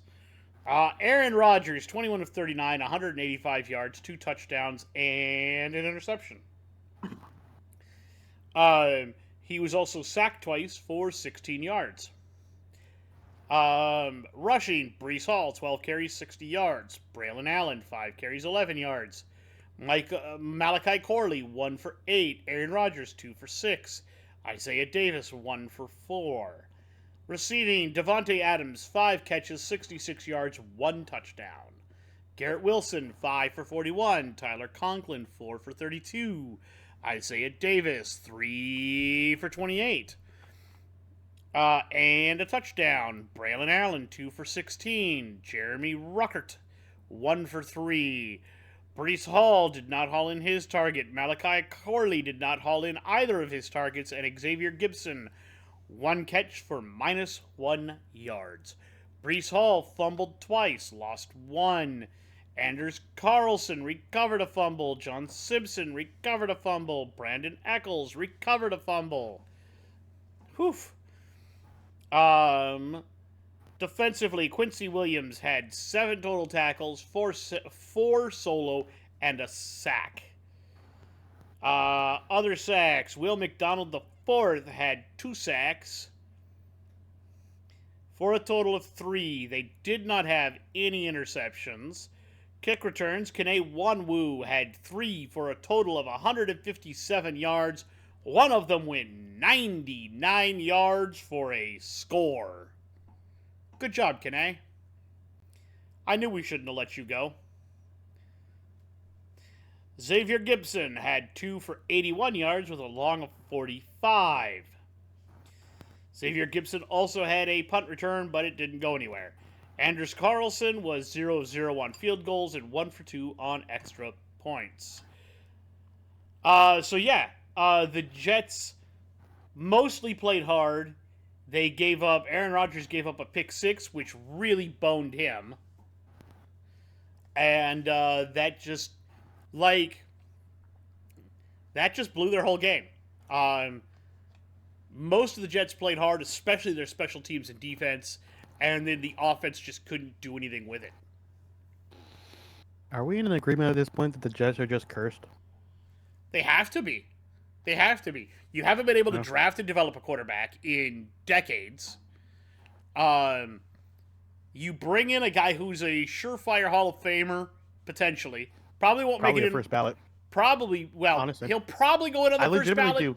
But his numbers don't dictate first ballot. We've been through disagree. That. I gave you his numbers and you didn't give him first ballot. I know, but I don't think we... Numbers alone do not dictate first ballot, in my opinion. I understand. That's all I'm going to say about that. He carries enough weight for that organization and everything that he'll end up being. That's what it is he carried for the Packers. He carried that torch for such a long time. Yeah. That he will go in on the first ballot. Yes. Yeah. Because, honestly, with that team, he probably should have gotten at least 1 or 2 more Super Bowls, to be honest. Yeah. I'm not going to disagree. So, but the point is, he you get this guy. The first year you have him, 4 plays into his season, he blows out his Achilles and is done. There is a world, and this is somebody that brought this up before, and this is something I've said before. There is a world that he does come back next year and actually plays better, because it is not uncommon for a bad injury like that to happen to a player, and then the season following that injury not looking 100%, and then all of a sudden the season after looking, they're back again, they're looking good again. Now granted, he's older, maybe that won't happen. I'm just saying it does happen. We've seen it happen before. So yes, I'm not going to say that that's wrong. Not impossible. But we'll have to see. This is definitely concerning. Yes. He might not even come back. There's talks that the Jets might not even want them to come back because Woody is Woody and can't keep his fucking fingers out of the goddamn pot. That's true. And then we'll talk about. Did you want to talk about those rumors real quick since we're on this topic? You heard about them, I'm sure. There's a lot of rumors. There were rumors that Woody. Are we talking about Woody wanting Aaron the week 3 rumor? Yeah. The week 3 rumor where apparently Woody called up everybody who was on the phone call, asked about potentially benching Rodgers week 3, which is fucking insane. And then apparently everyone backed Rodgers was just like, no, why would we do that? That's really dumb. And then the following week they lose, and then Robert Saleh loses his job. So actually, there's a lot of people who are saying he might have actually lost his job for defending Aaron Rodgers rather than getting fired because of Aaron Rodgers. Yep. Which is almost just as bad, in my opinion. I will say there is a guy right now who's using his television platform to heavily campaign to become the Jets head coach. again. Rex Ryan. Yeah. Yes. Because Woody knows Rex. Why he would want it, I don't know. I don't know either, but Rex is crazy, and yeah. I wouldn't want that job with a 10-foot pole. It's radioactive. I don't know why he wants it, but you know what? If he thinks that's his way back into the league, he'll take it. That's true. He's I don't know why Woody would bring him back, but you know. Well, because he and Woody, it's not that he didn't get fired because he and Woody don't get along. I think he got fired because they wanted to go in a new direction, and the GM and he didn't get along. Is what I think actually happened. But yeah, we'll see. I think it's going to be very, very interesting. And I was about to say, and then you've got the problem now of Sam Darnold, whom they drafted, is now having a really good run in Minnesota? Potentially. I mean, we also had the discussion about, Zach Wilson getting developed over by the Broncos with Sean Payton. Maybe he still has a career turnaround too. Yeah. Maybe New York just has a QB issue and can't we also have now we also have Daniel Jones too. We're just taking all of the New York coaches and QBs. Yeah. I mean, I don't know. I think the problem is New York is such a media capital that it takes a special breed of quarterback to play there. Well, not only does it take a special breed of quarterback to play there, it's a special breed of quarterback to not let the media get to them either. That's the big problem. That's the biggest problem, I think. Eli did it so well because he was super big no matter where he went, because he was the brother of Peyton. His dad was Archie Manning. He'd been in the spotlight his whole career. He knew how to handle it. Yeah. So you need to find quarterbacks like that are good and know how to handle a spotlight. Let's be honest. If they really want to, their best bet, honestly, would be either Shedeur, just because Shedeur has been in the spotlight enough. Yes. Or they wait another year or two and try to go after Manning. Arch Manning, yes. Yeah. Either one of them, both of them have been in the spotlight forever. They know how to handle it. And either one of them, I think, would be fun. The other one that would be fun is Chad Pennington's son is currently playing for Marshall, and he was a pretty good QB for the Jets. I think that would be interesting. Yeah, maybe. Still, in general, yeah. Yeah, in general, I think Shedeur. I don't think Shedeur's not going to go to the Jets, though. So it just won't be able to. No, but maybe the Giants. That would be the best place. Not the best place, but it would be the most likelihood at the moment. And I'm going to say this to be as honest as I can. I think Dylan Gabriel is the most talented quarterback in that class right now. Depending on how you look at it. Shedeur definitely has talent, but I think he's still very raw. And I think he's going to be good. But it's hard to tell sometimes. Very athletic. Super athletic, but he's been in the spotlight for most of his life. So if you want somebody that can handle the media lights of New York, Shedeur Sanders is probably your guy. Right. Yeah, probably. So, anyway. That's it for the Jets and the Seahawks. The Seahawks do win, and they have taken control. They have grabbed the NFC West by the throat currently. They're trying to beat it into submission. We'll see. The Cardinals and the Rams still want their piece, so we'll see how this works out. All right. Oh, yes. Your turn. Yeah, let's talk.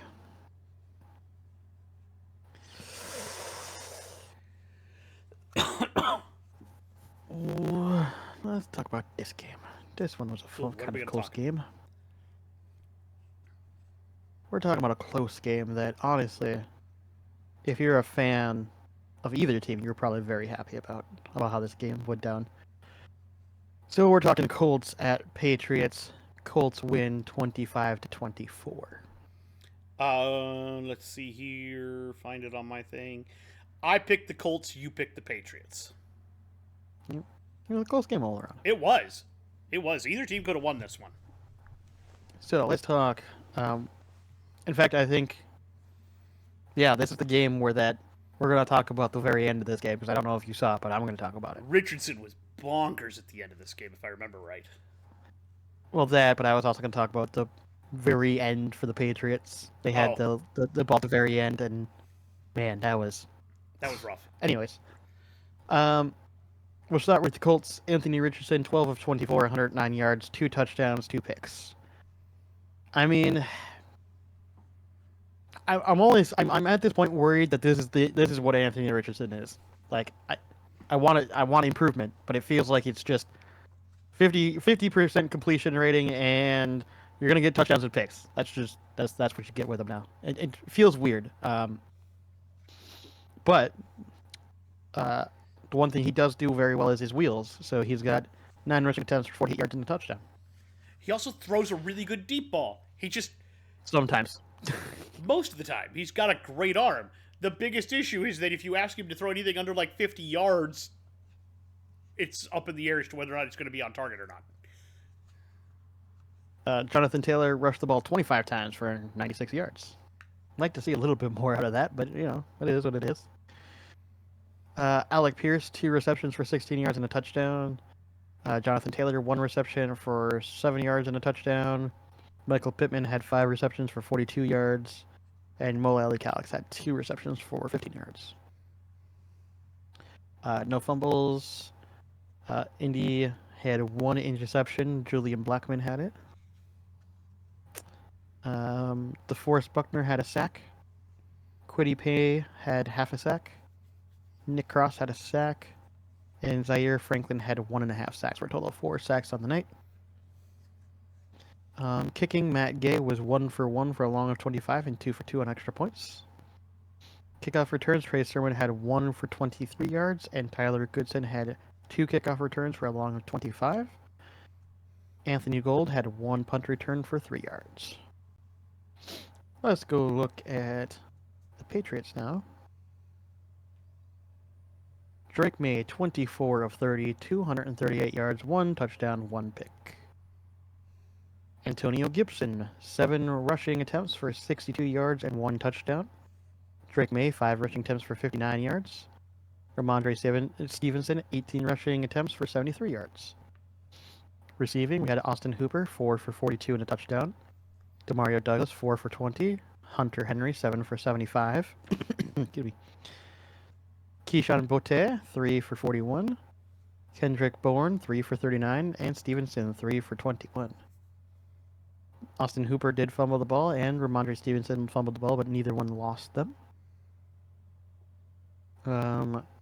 Christian Ellis and Christian Gonzalez each came away with an interception. No sacks on the night, unfortunately. Kicking, we have Joey Sly, 3 for 5 for a long of 54 and 1 for 1 on an extra point.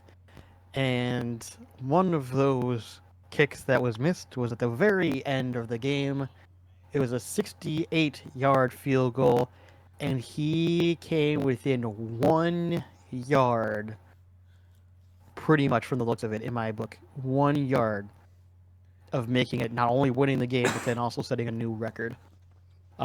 It was so close, and the best part is it was right down the middle. Like, I don't know how, but it was very accurate. He just needed to put just a little bit more on it, and he would have had it. It was so close. It was. I feel bad for him. I feel bad. Yeah, they could have won the game off of it. They almost did, and it's even sadder knowing that, like, if one of those plays that they had earlier, if they would have gotten just like 1 or 2 more yards, like,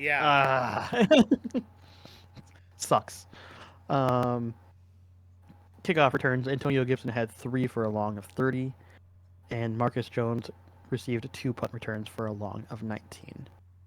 And honestly, if you're Indianapolis, you're looking at Anthony Richardson going, well, all right, he's not perfect, but there's still a lot of talent there, and maybe we can still continue developing that. And if you're the Patriots, you're looking at Drake May like, we got our guy. This is our guy. This is definitely our guy. Next year, I think they're going to be potentially, if they build around him properly, like, that's going to be could be a nasty year next year. We'll see. 100%. I agree. This is, I'm really excited about the new crop of QBs. Oh yeah, most of them actually have so far, like, this year's draft have, like, Most of them Producers have are turned really, out, so I'm they've very done, interested. yeah, yeah. Like All I of don't them have think turned out any of pretty them good. have. I mean, all of them have actually. Like legitimately, like I'm The trying to only think. ones that Like we can't really say we can't say because anything they about JJ McCarthy because he was injured, and we can't say anything about Michael Penix Jr. because he hasn't really played. exactly. So we But don't. but Those are the only everyone two. else has had success of some kind. Yeah, those are the only two that we don't really know. All the rest of them, yeah, 100%. Yeah, Caleb's playing as well as you, pretty really well like you want. Um, Bo Nix is definitely playing well. Jaden Daniels is Um, playing miraculously Jaden Daniels well. is playing way better than people Yeah, you've got expected. what's his Drake May is playing incredibly Drake well. May is playing incredibly well. Like, I, we might be looking back as this was one of the better QB drafts Yeah, in a long of time. a Yeah. decade. Yeah. All right. I want to talk about a bird game. You want me to talk about a bird game? Well, I have a bird here, so you might as well talk about bird games. I'm going to talk about the bird game. I'm going to talk about the Eagles at the Ravens. You pick the Eagles. I pick the Ravens. You win 24-19. Hi, bird. Bird game. Bird game. But yeah, the Eagles do win 24-19. And by the way, real quick, I heard an interesting stat that I thought I would share with you because it's hilarious. Currently, the leading rusher in the NFL is Saquon Barkley. Do you know if you took his second half rushing yardage only, where would he place in the NFL currently? Either first or second, probably potentially second behind Derek, but he might be still first. Fourth. Really? Yeah. I was gonna say he's got a lot of yards in his second. His second half yardage only, it puts him at fourth, just above Saquon, or not above Saquon, above Jahmyr Gibbs. Yeah, I was gonna say his second half stats are nut every time, just super nutty. You're just like, what the crap? Yeah, it's funny to me, and that's just how good a year he is currently on pace to tie Eric Dickerson's record, and potentially exceed it. To be honest, yes, if he rushes for the same amount of yardage, if he rushes for his average per game for the rest of the season, he will tie Dickerson's record exactly. Yeah. Now, granted, to be fair, Dickerson did it with less games. Dickerson did it with less games, exactly. Which I think is more impressive, personally. Yes. I also agree. I believe they only had 14 games at that point. It may have been 16, but I think it was 14. I thought it was 14 at that point, but I could be wrong. So he was absolutely killing it. But the only other person that's ever come close to that won an MVP in 2012 for almost breaking that yard. Yes. So this could be the year that Saquon wins his MVP for getting close to or breaking that. Yeah. Honestly, I honestly, like, there's a couple of I think the only other big name, in my opinion, that's giving an MVP run right now outside of Saquon would be probably Josh Allen, to be completely honest. I would say Josh Allen. It's literally a race to me between Josh and Saquon. Yeah, I would say if there is a third pick, it might be Derrick Henry, but that's about it. Or Lamar, one of the two of them. Yeah, but that would be it. Like, no one else, I think, is even close. I think Lamar is second overall in passing yardage right now, and yeah, he looks good, but like he's not getting the wins, and we're gonna talk about that. Jalen Hurts, 11 of 19, 118 yards and a touchdown, sacked twice for 6 yards. Those are very pedestrian throwing stats. They are. Saquon, 23 carries, 107 yards and a touchdown. Did not break off any 70-yarders this game, but he did break off a 25-yarder. He also, and I don't think he hurdled over anybody backwards butt first. No, he did not. I don't think he hurdled anyone this game. Huh? I don't remember if he even hurdled anyone in this game. I don't think he did in this game.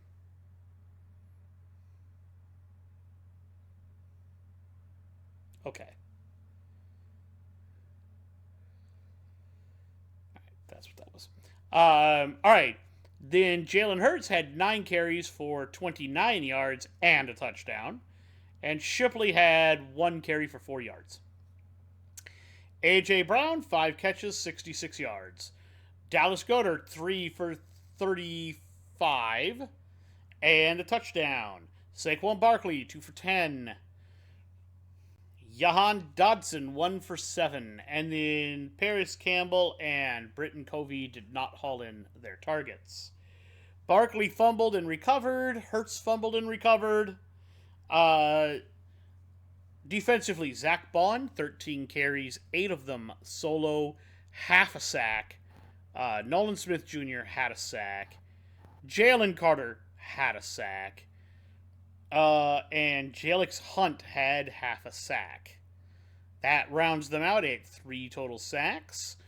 Kenneth Gainwell had 1 kick return for 23 yards. Britton Covey had 4 punt returns for a total of 29 yards with a long of 10. Jake Elliott was 1 for 1 on field goals for 35 and with a long of 35 and 3 for 3 on his extra points. Ravens. Lamar, 23 of 36 for 237 yards and 2 touchdowns, sacked 3 times for 31 yards. That's still pretty good stats. Derrick Henry, 19 carries, 82 yards. It's not as good. Lamar Jackson, 8 carries, 79 yards. That's a Lamar game, if you ask me. Justice Hill, 3 carries, 6 yards. Mark Andrews, 1 carry, 2 yards. Zay Flowers, 1 carry, minus 3 yards. Flowers also had 3 catches for 74 yards. Mark Andrews had 6 for 67 and a touchdown. Isaiah Likely, 5 for 39 and a touchdown. Derrick Henry had 3 for 29. Justice Hill had 4 for 15. Tylan Wallace had 2 for 14. And Nelson Aguilar did not haul in either of his targets. Lamar Jackson fumbled twice, did not lose any, but he recovered 1.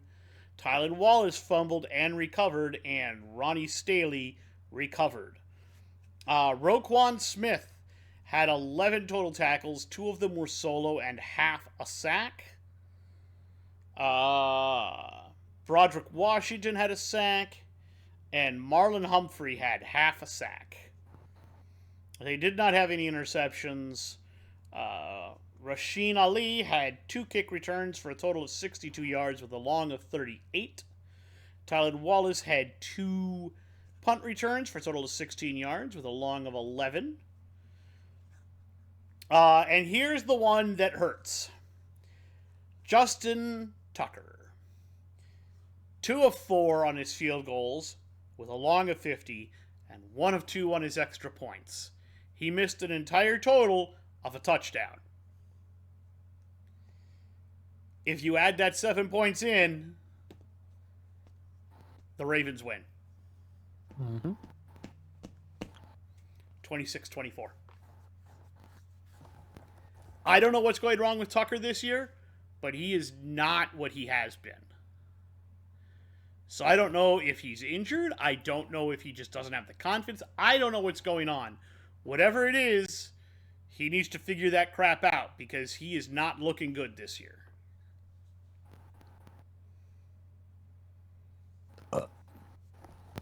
Your turn. Yep.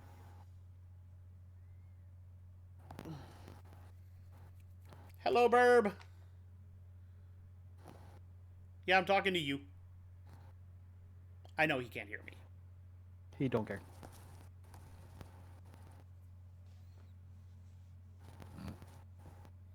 Yeah, he's busy grooming.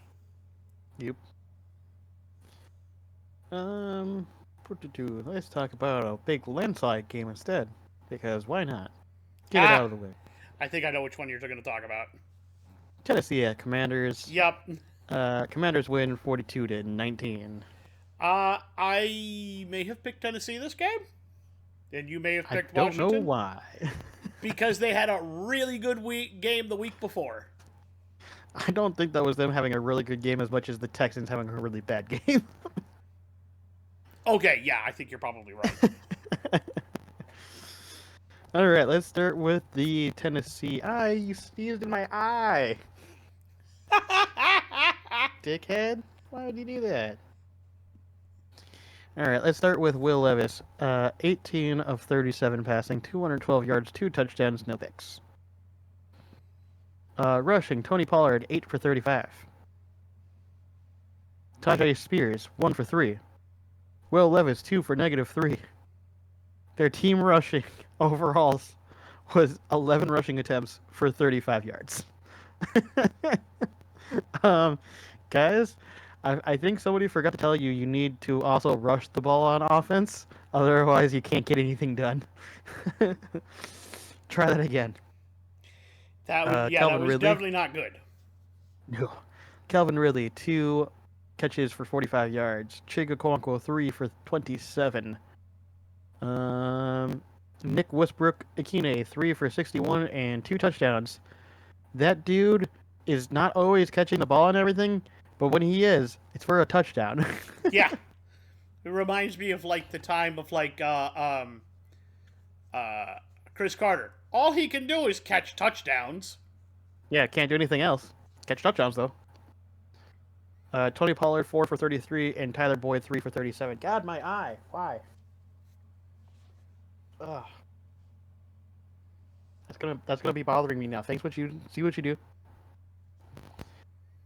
Fumbles. Jaquan Jackson did fumble and lose the ball. Tony Pollard fumbled and lost the ball. And Will Levis fumbled the ball but did not lose it. Amani Hooker had 1 interception. Arden Key had 1.5 sacks. Kenneth Murray Jr. had half a sack for a total of 2 sacks on the night. Nick Folk was 2 for 2 on field goals for a long of 44 and 1 for 1 on extra points.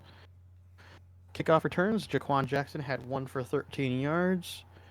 Julius Chestnut had 4 for a long of 26 yards. And Tajay Spears had 1 for a long of 29 yards. Jaquan Jackson had 1 punt return for 8 yards. All right, now that we got Tennessee out of the way, let's go look at what Washington did to dominate here. Jaden Daniels, 25 for 30, 206 yards, 3 touchdowns, 1 pick. Rushing, Brian Robinson back in the game, 16 rush attempts for 103 yards and a touchdown. Chris Rodriguez Jr., 13 rush attempts for 94 yards and a touchdown. Jaden Daniels had 9 rushing attempts for 34 yards and a touchdown. Man, they like touchdowns on the ground, don't they? Receiving, we have Diami Brown, 4 for 35. Luke McCaffrey, 2 for 13. Noah Brown, 3 for 27. Olamide Zaccheaus, 3 for 14. Terry McLaurin, 8 for 73 and 2 touchdowns. And Zach Ertz, 3 for 35 and a touchdown. So many touchdowns. Jaden Daniels fumbled the ball, but did not lose it. No interceptions. Celian Farrell had half a sack. Deron Payne had half a sack. Frankie Louvu had a sack for a total of 2 sacks on the night. Kicking, we have Zane Gonzalez, 0 for 2 on field goals, but 6 for 6 on extra points. Jeremy McNichols had 4 kickoff returns for a long of 23. And Olamide Zaccheaus had 3 punt returns for a long of 11. Yeah, this game wasn't close at all. This was Washington deciding that, you know what, we do remember how to play football again. And Tennessee is going to be the bane of your existence. So, very lopsided. Commanders looked very good. Titans looked okay. I mean, they didn't play horrible, but their defense certainly let them down. Their offense did okay, though. But overall, very one-sided.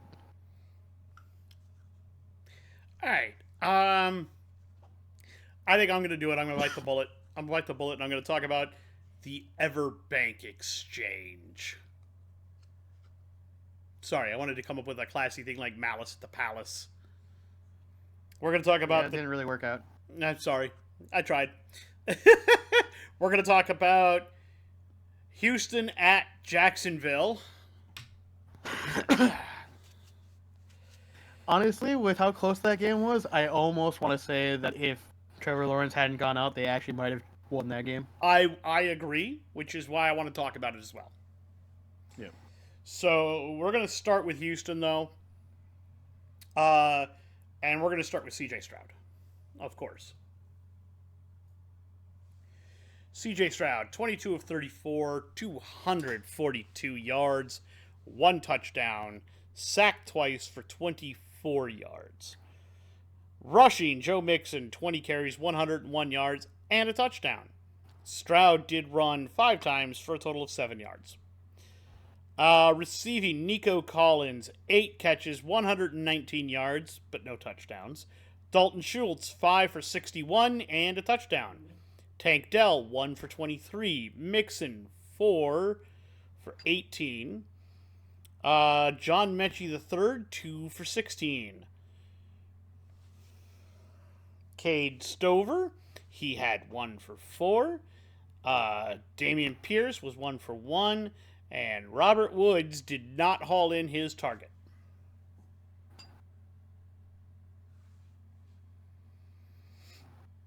Defensively, Neville Hewitt, 9 total tackles, 5 of them solo.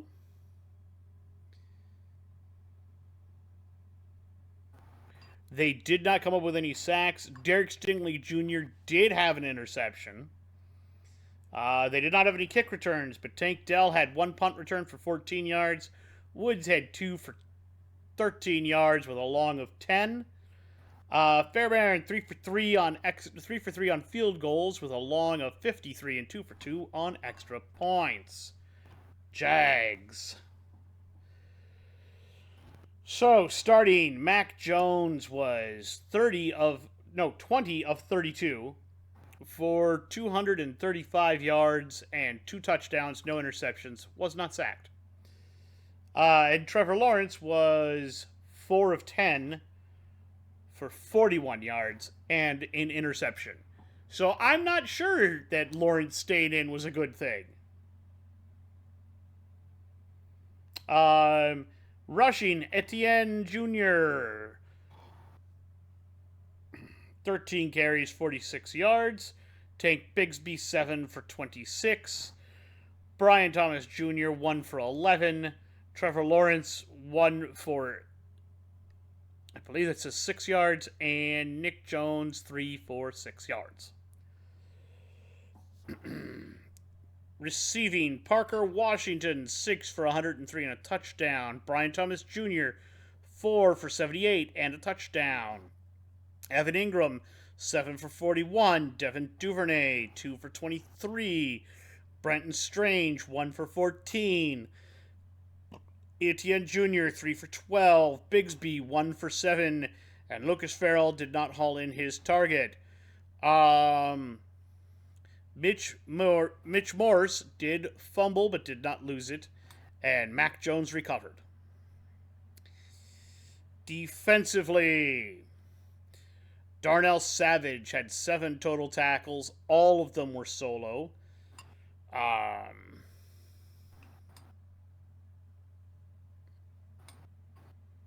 Josh Hines-Allen had a sack.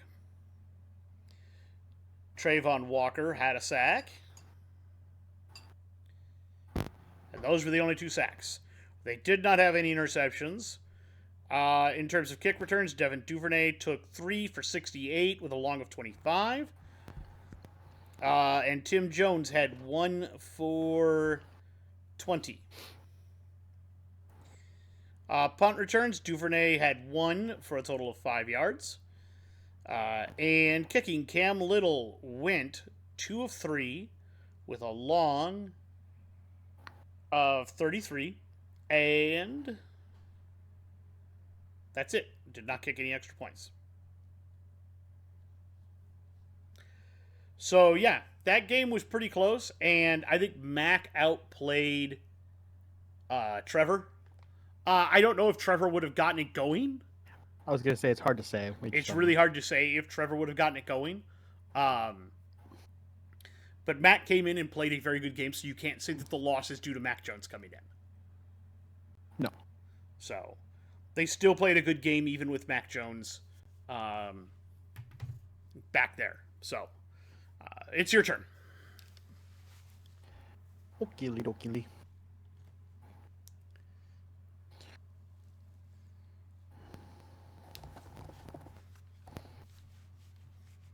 Sorry, I'm having trouble seeing, so I'm going to put on my glasses. Declined. I feel like I'm getting there. Nah, probably not. Mom and Dad wear glasses too, so yeah. Inevitably, it seems like all of us will at some point. More than likely. Dad didn't get his until he was in his mid-40s, I think. That's about when I got mine. Yeah, so. Excuse me. No, Loki, I'm not giving you scritches right now. We're doing a podcast. All right, let's start off looking at the other game, the last game before we get to the night games. We have the LA Rams at New Orleans. You picked the And Rams. the Rams I picked the Rams Saints. win 21-14. Yep. I will also say that you were correct that they can't just ride Taysom Hill to victories, as he got Not anymore. hurt. Yeah, he got hurt and he's on IR now. Yep. All right. Let's start with the Rams. Matthew Stafford, 14 of 24, 183 yards, 2 touchdowns, no picks. Rushing, Blake Corum, 8 for 42. Kyrie Williams, 15 of 104 and a touchdown. Apologies, excuse me. You're all right. Receiving, we have Demarcus Robinson, 2 for 49 and a touchdown. Puka Nacua, 5 for 56 and a touchdown. Tutu Atwell, 2 for 39. And Cooper Kupp was here, but only 3 for 17. Not as loud as Nacua there. No fumbles, no interceptions, no sacks. No field goals, but 3 for 3 on extra points. Kickoff returns, Jordan Whittington had 3 for a long of 43. And punt returns, we had Xavier Smith returning 1 punt for exactly 0 yards. Doesn't sound super impressive, but frankly, they didn't need to be super impressive against the Saints. So let's go take a look at the Saints. Derek Carr, 24 of 37, 184 yards, 1 touchdown. Hold on. Something came up. Hold on.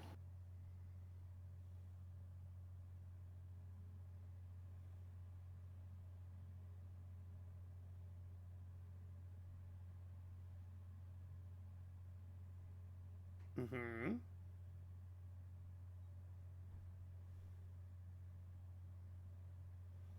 I know what that is. Yeah.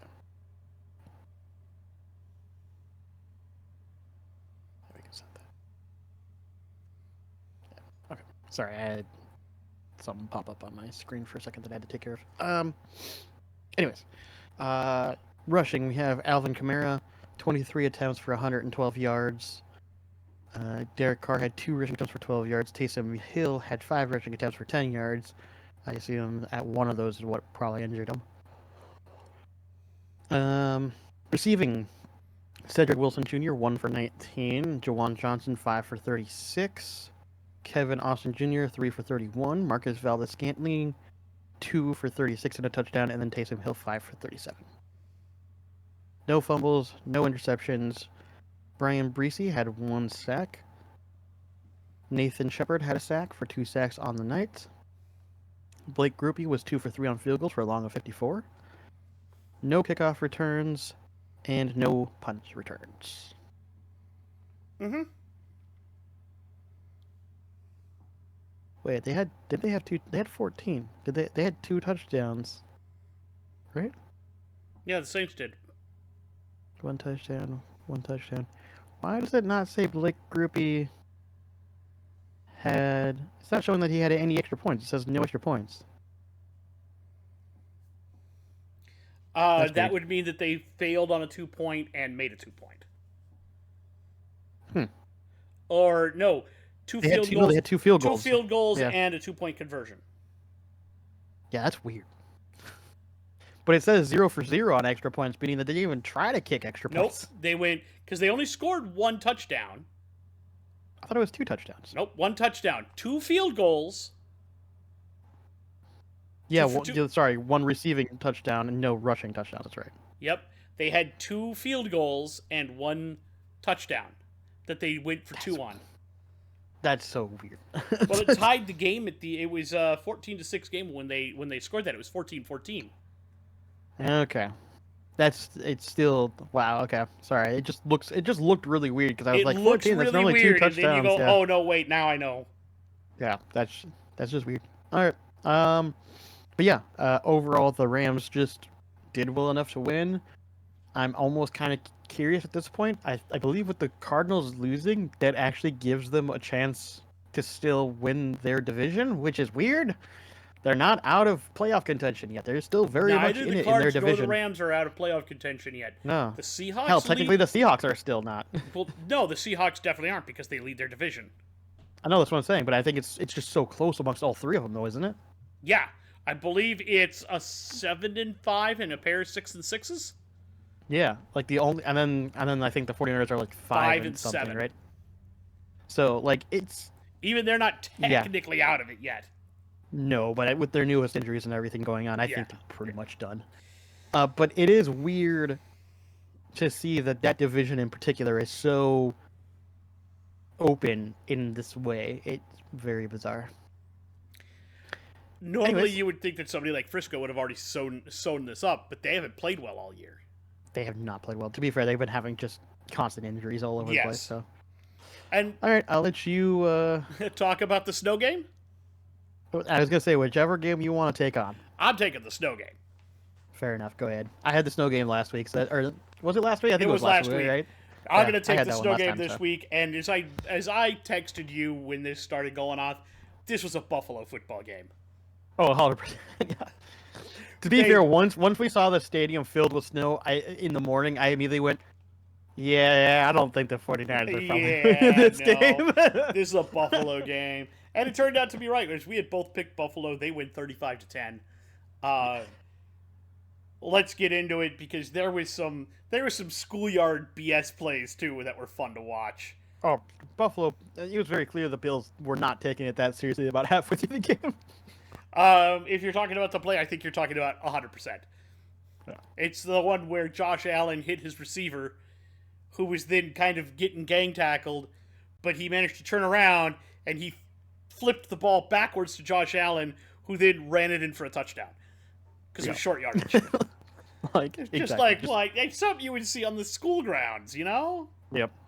Kind of all of Travis Kelce in that one play a couple weeks ago. I mean, that's pretty much what Yes. this was. All right. Um. Yeah. So Brock Purdy, 11 of 18 for 94 yards. No touchdowns, no interceptions, sacked twice for 9 yards. Jordan Mason ran the ball. Good lord.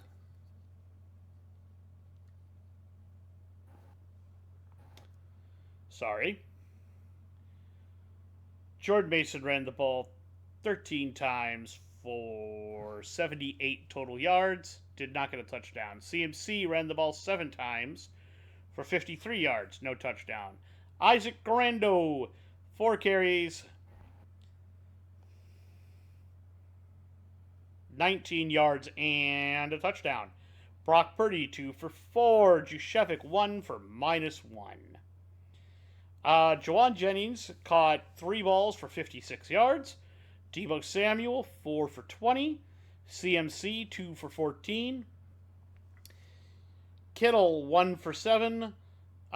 Ricky Pearsall did not haul in his singular target. And Isaac Garando caught 1 for -3. Fumbles, Juszczyk fumbled and lost. Samuel fumbled and lost. Purdy fumbled and lost. They could not hold on to the ball to save their own No, butts. they really couldn't. Yeah. Defensively, Jair Brown had a total of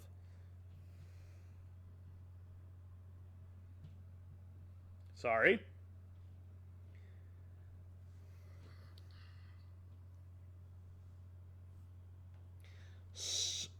8 tackles, 5 of them were solo. Sacks. Did anybody sack him? They didn't have any sacks. They didn't have any interceptions. Deebo Samuel had 6 kick returns for a total of 208 yards with a long of 60. He tried on kick returns to keep them in the game, but couldn't do anything with it. Jacob Cowing had 2 punt returns for 25 yards with a long of 13. Jake Moody, 1 of 3 on his field goals for a long of 33 and 1 of 1 on extra points. Now for the Bills. Josh Allen, 13 of 17 for 148 yards and 2 touchdowns. And Mitchell Trubisky, 1 of 1 for 4 yards. He came in because at one point in time, Allen hurt his hand, went out to get it looked at, and then went right back in. Rushing, James Cook, 14 for 107 and a touchdown. Ray Davis, 11 for 63 and a touchdown. Ty Johnson, 5 for 28. Josh Allen, 3 for 18 and a touchdown. Curtis Samuel, 1 for 7. And Mitchell Trubisky, 4 for -3. Receiving, Dawson Knox, 2 for 56. Khalil Shakir, 4 for 30. Quentin Morris, 1 for 14. James Cook, 1 for 13. Amari Cooper, 3 for 12. Ty Johnson, 1 for 9. Mac Hollins, 1 for 7 and a touchdown. Josh Allen technically threw the ball to himself, so 0 catches for 7 yards and a touchdown. Ray Davis, 1 for 4, and Zach Davidson did not haul in his target. Defensively, also for fumbles, Jalen Vigil recovered a fumble. Greg Rousseau recovered a fumble. Christian Benford recovered a fumble. Defensively, we had 9 total. Terrell Bernard had 9 total tackles, 3 of them solo. Sacks came from Greg Rousseau, and that was it. Kick returns, Ray Davis, 2 for 43 with a long of 22. Punt returns, Brandon Codrington had 2 for a total of 18 yards with a long of 10. Tyler Bass, 0 for 1 on field goals and 5 for 5 on extra points. This was a fun game to watch. The snow kept coming down. They immediately shifted to attempting to run the ball more than pass it. Nobody could stop the run in the first half. Both teams just gashing each other. I can only imagine how many yards CMC would have ended up with had he been able to stay in the game. It was dumb. They had, the Bills had a lot of fun playing in this weather. San Francisco, not so much. Yeah, San Francisco, not so much. All right. Your turn. Wrap it up. Talk to us about the Monday night game. I want to give you one stat about it real quick because I think it's funny. You ready? I was debating on bringing this up because I thought it'd be funny. What do you got? Completely Go separate. ahead. I just randomly found this because it was just coming up because of the Thursday night game that's coming, which we will get to. But I found it very interesting that apparently Tucker Kraft has had some words for Kirby Joseph. And it's kind of funny. I'm not going to go into the whole entire quote. I'll just go towards the end here. He says, I don't have too many tidbits on Kirby. I know he's a dangerous player. He can flip games. He's a good DB. I might not agree with some of the places he likes to lay contact. He's taken some of my brothers out of the game. And I think about that too. So if I get a chance to get my hands on them, playing football. That's all he says. That's the end of the quote. I'm just like, whoa. Apparently, Tucker has no love lost for Kirby Joseph. Tucker, you might regret having said that. That's going to be bulletin board material. Maybe. We'll see. That's very interesting, though. My favorite stat right now is among quarterbacks who have had a 400-yard game, while at the same time throwing at least 3 touchdowns and at least 3 interceptions, with one of them being a pick six. Those types of games. Since 2017.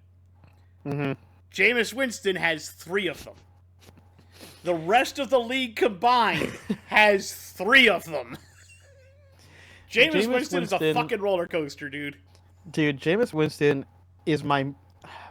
I was telling Dad and Melissa this yesterday, our sister. I love watching him play just because you can tell he's that guy that just loves football. Like, he's always so happy and smiling and just enjoying the game for what it is. Like, even despite the fact that, like, you can argue he definitely lost them this game because of that pick six, let's be honest. You guys were not going to be good in the first place. And what other quarterback is going to give you almost 500 yards passing with 4 touchdowns and then give you 3 picks and still lose the game? Come on. The funny thing is, he's entertaining to watch, man. The best thing is if you look at the quarterbacks that have had 5,000-yard seasons, okay? You've got, like, Marino and Elway and Manning and Brady and Winston. Jameis Winston. And in that season, he threw for 30 touchdowns and 30 interceptions.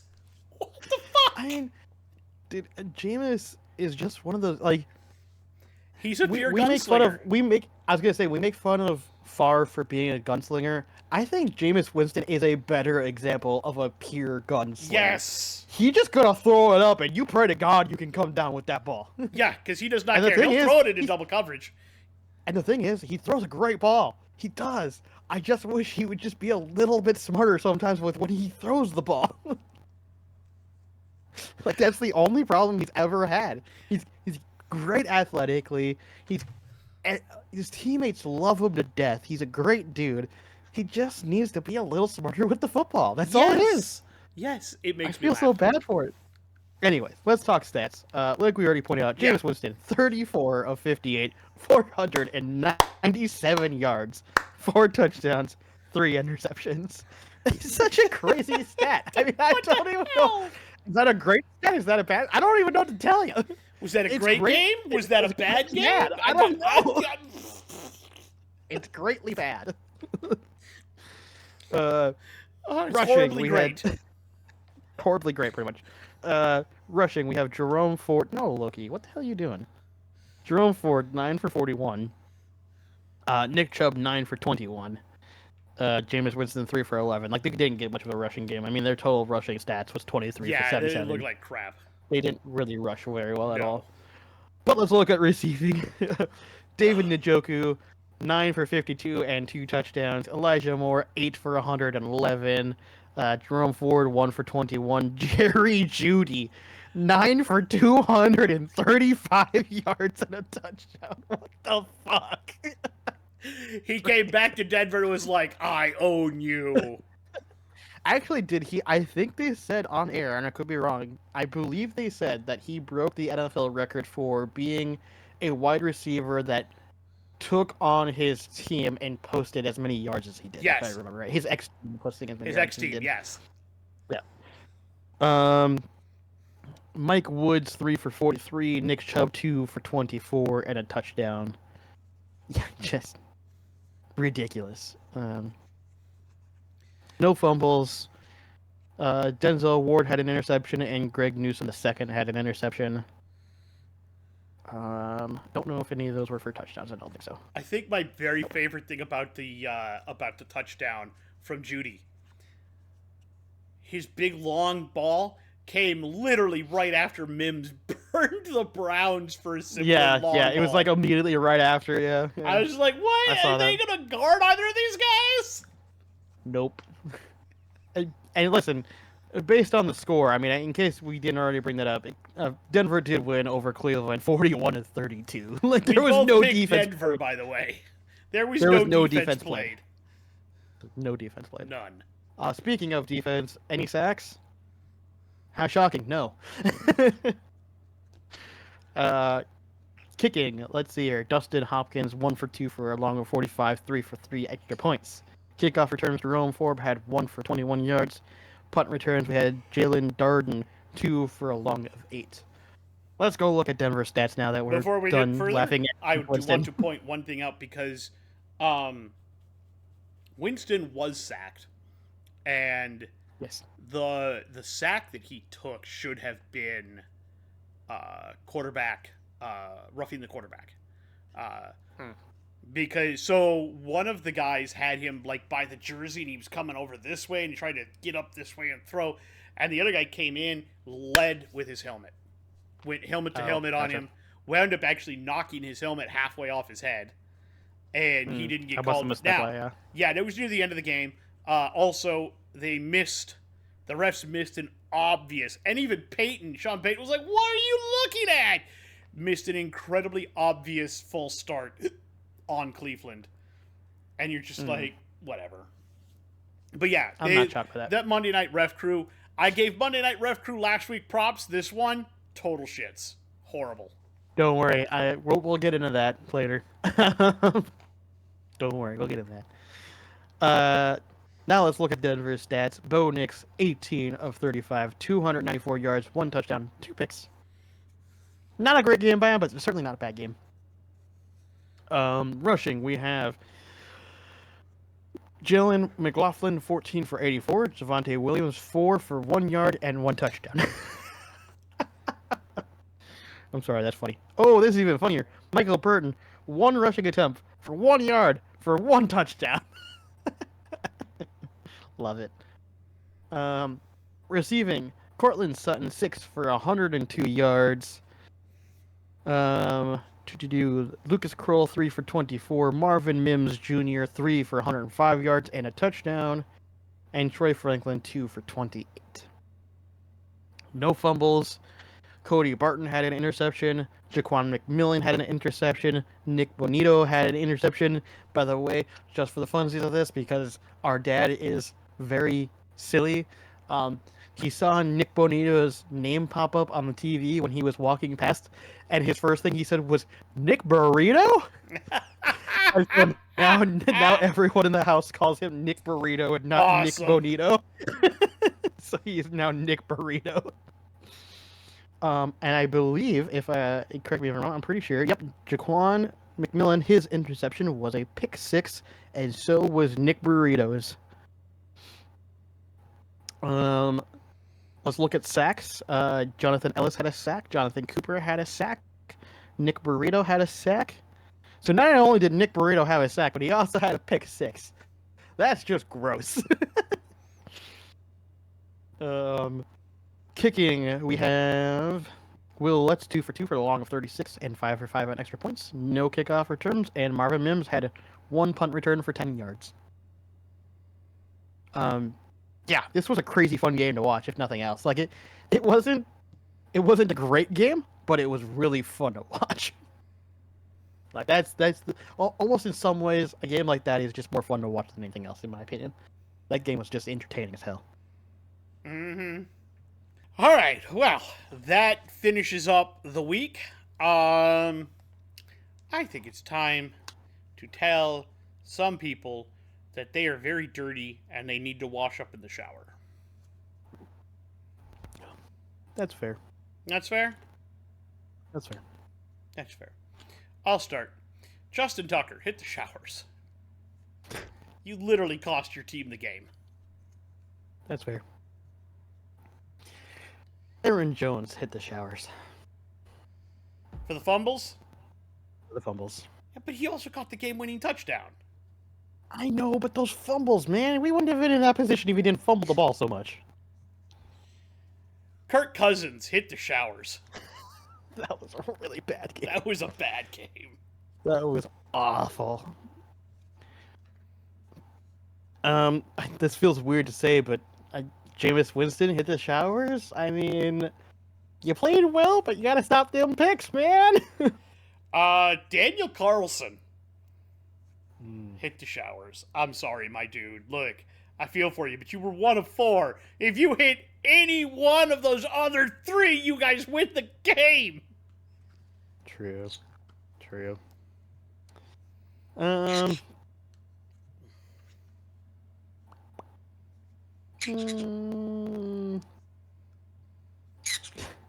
mean, I can't say Matt Eberflus, but I really want to. Let's instead pivot and go with Aaron Rodgers. Hit the showers. That's fair. That's fair. Um, Inferno time. Okay. Inferno time. You can start. In my fifth circle, we'll start with Aziz Al Shahir. I don't have to explain myself, and I'm not going to because apparently I'm going to be racist and Islamophobic if I do. But we both know that that was a shitty hit. It was a dirty hit. You knew better. You did it anyways. I know you apologized, but it doesn't come across as fully authentic. So, frankly, you're in my fifth circle, dude. And on top of knowing that you've also, this is definitely not your first time, and that you've done a lot of other shady shit in the past, I'm sorry. I don't think you should be probably playing football with that kind of attitude. But that's just me. Starting off in the third circle this week, only mildly toasty. That seat's got to get heating up, and it's Kevin Stefanski. I don't think you're going to get fired. Not this year. No, probably not. Not this year. But your desire to stick with Jameis Winston, or not Jameis Winston, your desire to Deshaun Watson. your desire to stick with Watson. Sorry, Winston Watson. I knew it was a W. I know they both started with W. Yeah. Your desire to stick with Watson for as long as you did is bad. Whether or not that was coming down from above you or not, I don't know. And now you've got Jameis Winston, and he looks horribly great.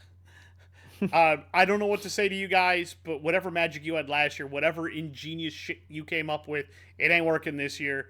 And considering that I think you've got more losses than you do wins still overall in your career as a head coach, not 100% on that, but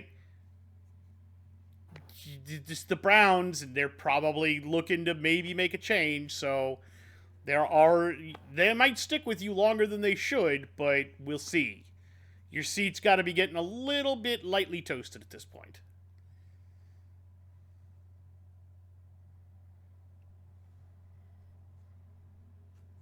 Fair enough. Yep. Good. Okay. Sitting in my sixth circle. Oh, you're not done, huh? I have the refs. Honestly, I saw quite a few bad calls throughout the entire week. They had gotten better the previous couple of weeks, and this is one of their bad weeks again. I'm just only putting you guys here because clean it back up again, get back on the ship again, because the last couple of weeks were fairly good. This last week was not as good. I'm also going to go in that same vein, but I'm going to be more specific. Down in the eighth circle, we have the ref crew from Monday Night Football. You guys were fucking terrible. You damn near cost another guy a major problem. You need bye. Stop reffing. All right, and then my final one, the Jets organization as a whole, sitting in my seventh circle. Woody needs to stop poking his fingers into the goddamn bowl and just let his team try to operate on its own for once.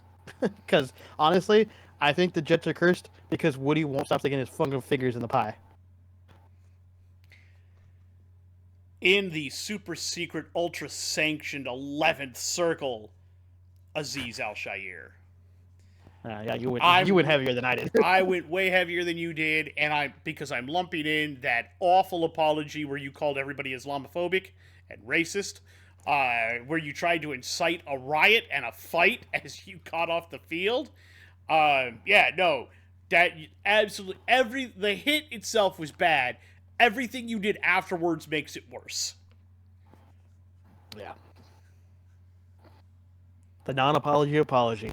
Well done. Super Bush League, dude. Super Bush League. Yeah. Like I said, hearing about all the past stuff too, it's like, not good. All right, let's pass out some game balls. Alrighty. Do you want to start? I'll start this one. Right, go ahead. Jerry Jeudy, game ball. God damn it. That was mine. You bastard. All right. Who do I want to go with first? Do do do do do do do. Who do I want to go with first? Do do do do There are do do plenty of do good do. choices Brock this Bowers. week. He's on my list too. Brock Bowers, yep. Yep, Brock Bowers. Russell Wilson, game ball. That's fair. That's fair.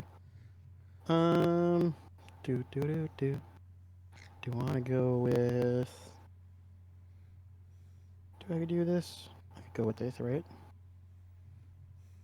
Didn't actually have as good of a game as I was remembering. Let's go with a different person.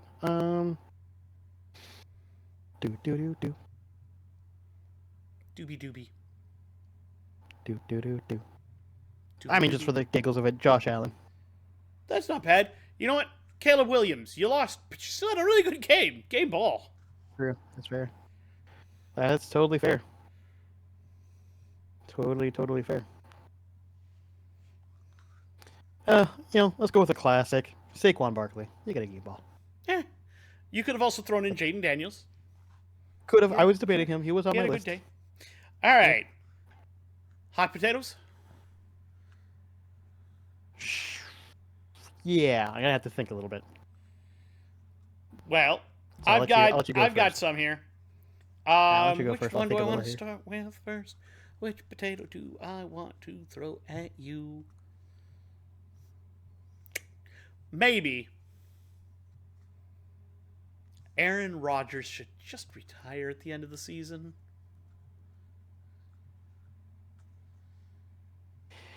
You know, we've talked about retirements when it comes to like Tua and stuff. It's really kind of up to the player to decide if they feel like they're good enough. I do worry with the fact that he talked about, what was it, like 2 years ago, going through that darkness retreat and be like 90% gonna retire, and then came back and played. I think the problem with Aaron Rodgers, and the reason why I don't think he'll retire, is simply due to the fact that, think about it, he has no family. His whole life is football. It always has been football.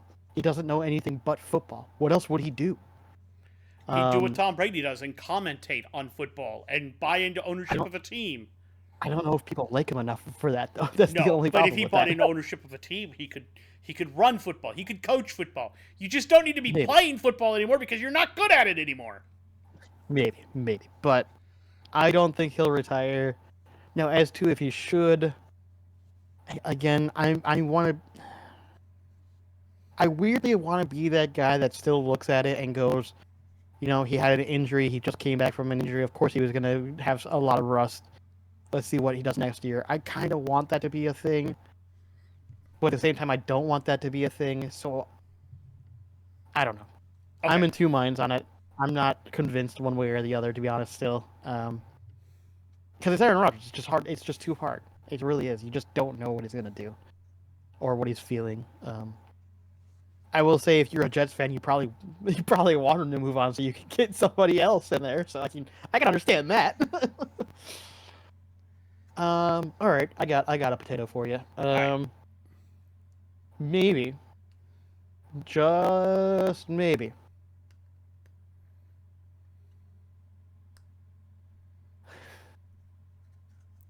Oh boy, this is gonna be an interesting one for you. Maybe Sam Darnold will be the starting quarterback for the Cleveland Browns starting next year. That's not a horrible idea.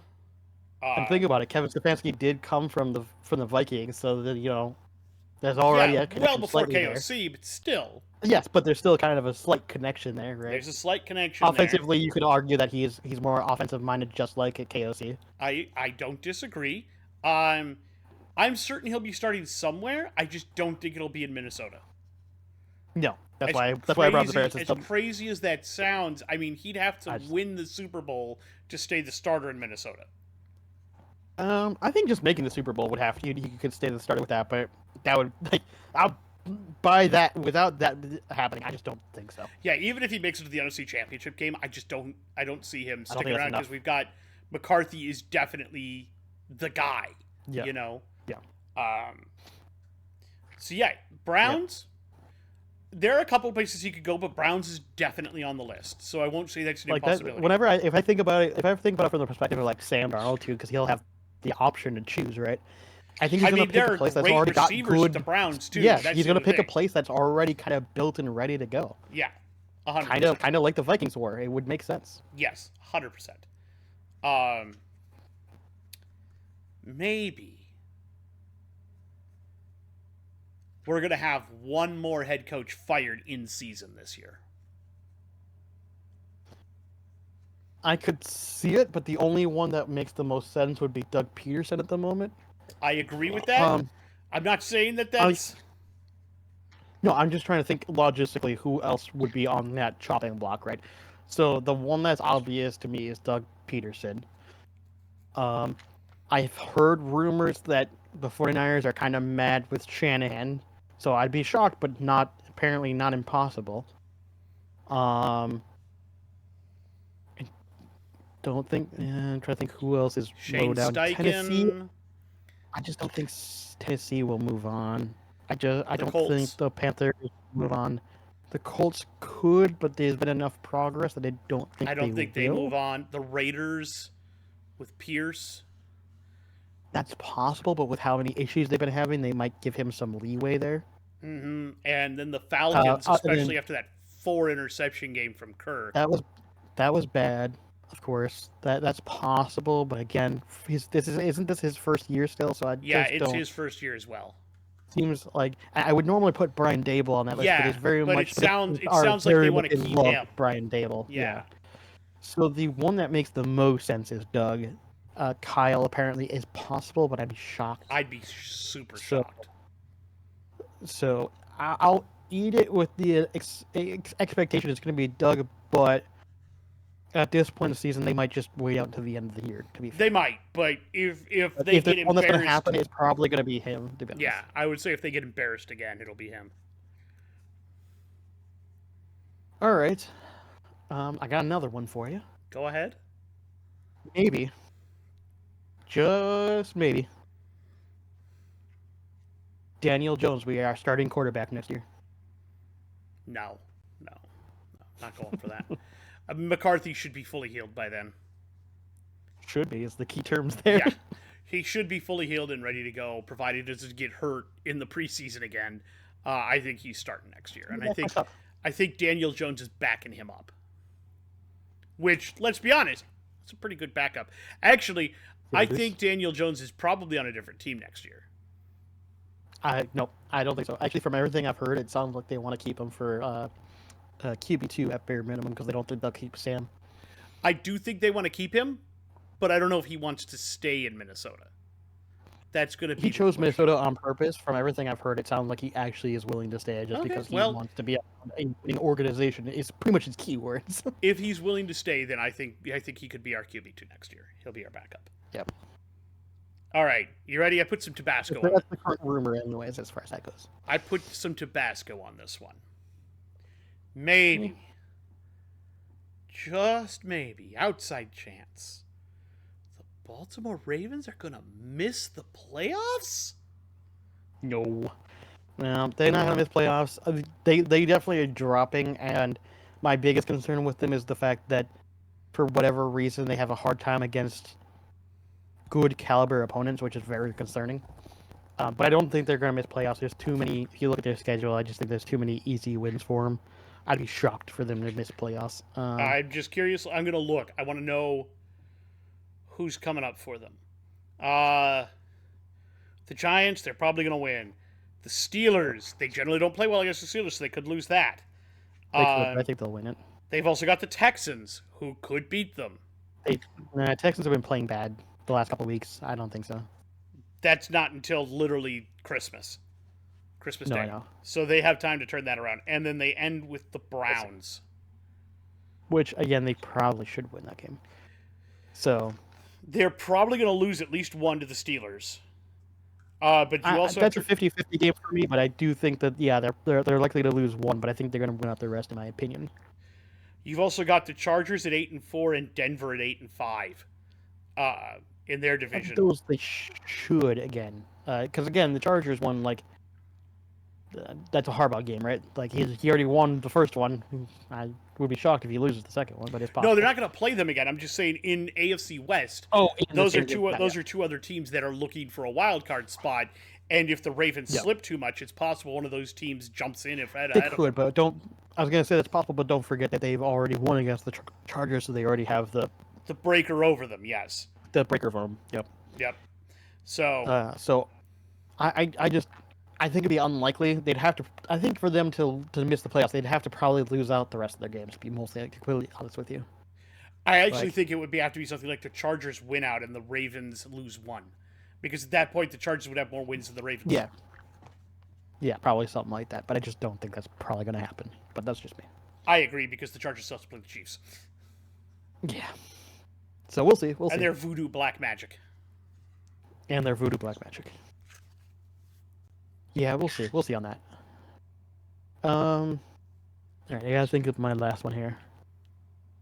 My last one.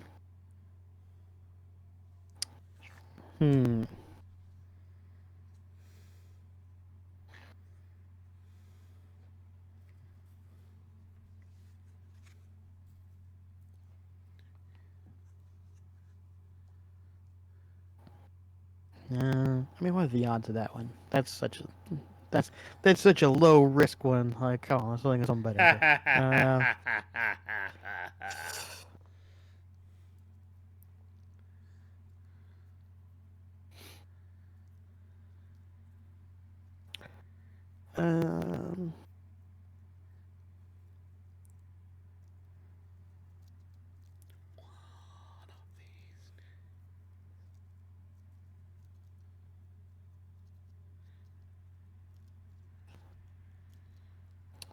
Maybe, just maybe, Matthew Stafford decides to retire at the end of the season. You've hit me. I hit you with Aaron. You hit me with Matthew. That's possible, because I think the difference is he does have a family. He is married. Mm-hmm. He does have a family. Yeah, I don't. He might decide, like, at the end of the season, especially if they do make playoffs, he might just be like, hey, you know what? I had my last good run. Time to go off into the sunset. Yeah, if they make playoffs and they win, like, a playoff game, he's going to be like, you know what? I had a good run. I've been beat up a lot. I won a Super Bowl. Peace out. Yeah. You might? Yeah, totally. I will say that is not an impossibility. Which would then make the Rams need to draft a quarterback, which means if Quinn Ewers falls and comes out, they could totally get Quinn Ewers, which would be amazing. Exactly. I would love it. All right. Ready for the power rankings? Sure. The rankings of our power. This is my ranking. It's not yours. You want to go first? Or you want me to go first? I'll go first today. Okay. I'm curious to see how close we are here. I've had quite a bit of shakeup. Lack thereof. I've had quite a bit of shakeup in my rankings. I've had a little bit of shakeup. Nothing super crazy. We'll see. At my number 10 spot, I have the Denver Broncos. After last night's game, they deserve to be in there. Fair enough. They're playing very well right now.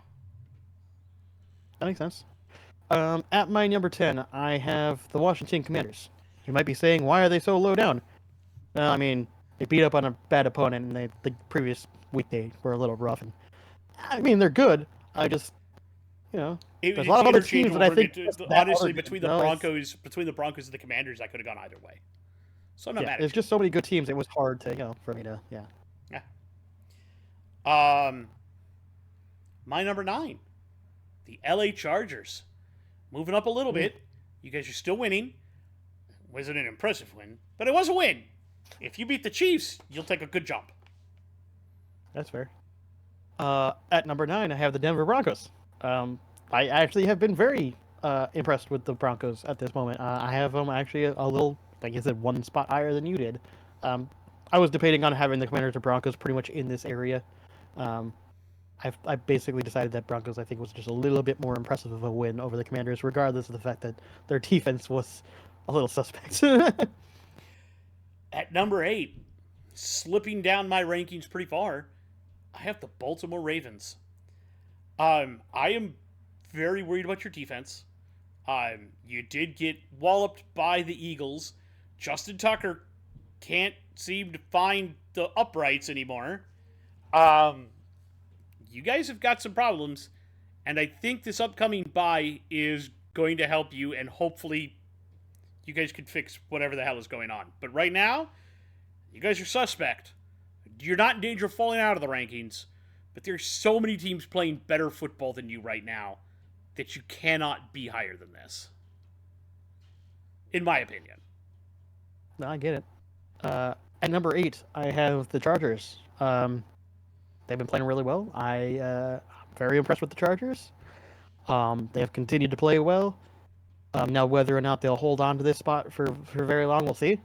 Depends on how the next week or two goes. But we'll see. I've been pretty happy with the Chargers. At number 7, I have the Green Bay Packers. You fuckers just keep winning. You just keep winning. I don't know how you do it. But yeah, you keep winning. Love looked really good in this game. Did not look at all like a gunslinger. He looked really good. You guys have been playing very good football. I can't be mad. That's fair. At number 7, I have the Pittsburgh Steelers. They have been playing really well. Russ has been, I think he's only lost one game since he's been starting. You're not 100% perfect. You did have that ugly game against Cleveland, but it was a snow game. So, but overall, I mean, you've been pretty good. I don't know how Mike Tomlin somehow manages to squeeze fucking lemon juice out of an orange, but he's somehow doing it. At number 6, I have the Steelers. All the same reasons you just said. I don't know what he's doing, but he is, again, 100%. Even if they lose out the rest of the way, I believe he is ensured that he has a winning season again. Yes, he does. Dude, he just makes it black magic deals with the devil. I don't know what to tell you. Good job, Mike. At number 6, I have the Green Bay Packers. I am very gross to put this high up on my list, but they have been playing really well. I can't really point at any specific things where I'm like, oh, they're bad, they're shit. Like they've had some bad weeks, but the last couple weeks have been really good. Wow, so the Ravens must have fallen all the way out of your list. Mm-hmm. I was like, who did you remove? Oh, yep. They were right on the edge of 10, and I put the Commanders over them. Yeah, the Commanders were the ones that didn't make it onto my list, but if the Ravens are just, I don't know, man. Dude, anyway, I just as much as I don't think they'll miss playoffs. My problem, like I said, is that they just, if you can't play well against top tier talent, it doesn't matter. Yep. And that's the way I view it. Number 5, I have the Minnesota Vikings. You're not higher because all of your games are games that you should win big, or at least bigger, and you're letting them come down to the wire, and you're giving me heart attacks. Fuck you, you're 5. At number 5, I have the Chiefs. Holy shit, you guys should have lost that game, but you still find a way to win. I don't know what else to say, but you guys don't deserve to be any higher in the top 5, to be honest. At number 4, I have the Chiefs. The exact same reason. God damn it, you should have lost that game, and you're going to lose another one of these sooner rather than later. At number 4, I have the Vikings. They do the same thing as the Chiefs. The thing is, I'm just biased a little bit and like the Vikings more. At number 3, I have the Eagles. God damn, are you guys playing good right now? You guys are playing really good football, and Saquon is, frankly, right now, if I had to pick an MVP, he would be the league MVP. Yeah. At number 3, I have the Eagles. I mean, it's the Saquon show. That's what the Eagles are. The Saquon show. Same thing goes for my number 2 team. I'll tell you 1 and 2 together. 2 is the Bills, so 1 is obviously still the Lions. The number 2 team of the Bills, though, that's the Josh Allen show, and everybody knows it. That is his team, and he is the other candidate for MVP, and he is playing fucking amazingly well. So, the Bills are having fun. You can tell they are going to be one of the best teams coming into the playoffs. Same thing goes for the Lions. They are not a one-man show. They are like a 3 or 4-man show. but they are having fun. Sonic and Knuckles, just an absolute blast. I think the best was when they were. There was a thing recently where people were interviewing Jared Goff after a game, and you had like Gibbs coming in from one side and Montgomery coming in from the other, just kind of doing a. And it was just they were fucking with him, and it was just great. That team has so much chemistry together. You could tell they all look like friends. Like you could see them sitting around in some guy's room, and everybody's playing Madden, and they're all yelling at each other. It looks like it would be a blast.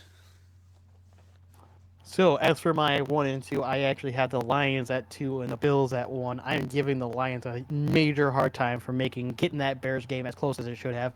They actually had opportunities to lose that game. They did not play it well enough. Quite frankly, I'm dropping them because of that, because I expect so much more from a team that should have blown out the Bears.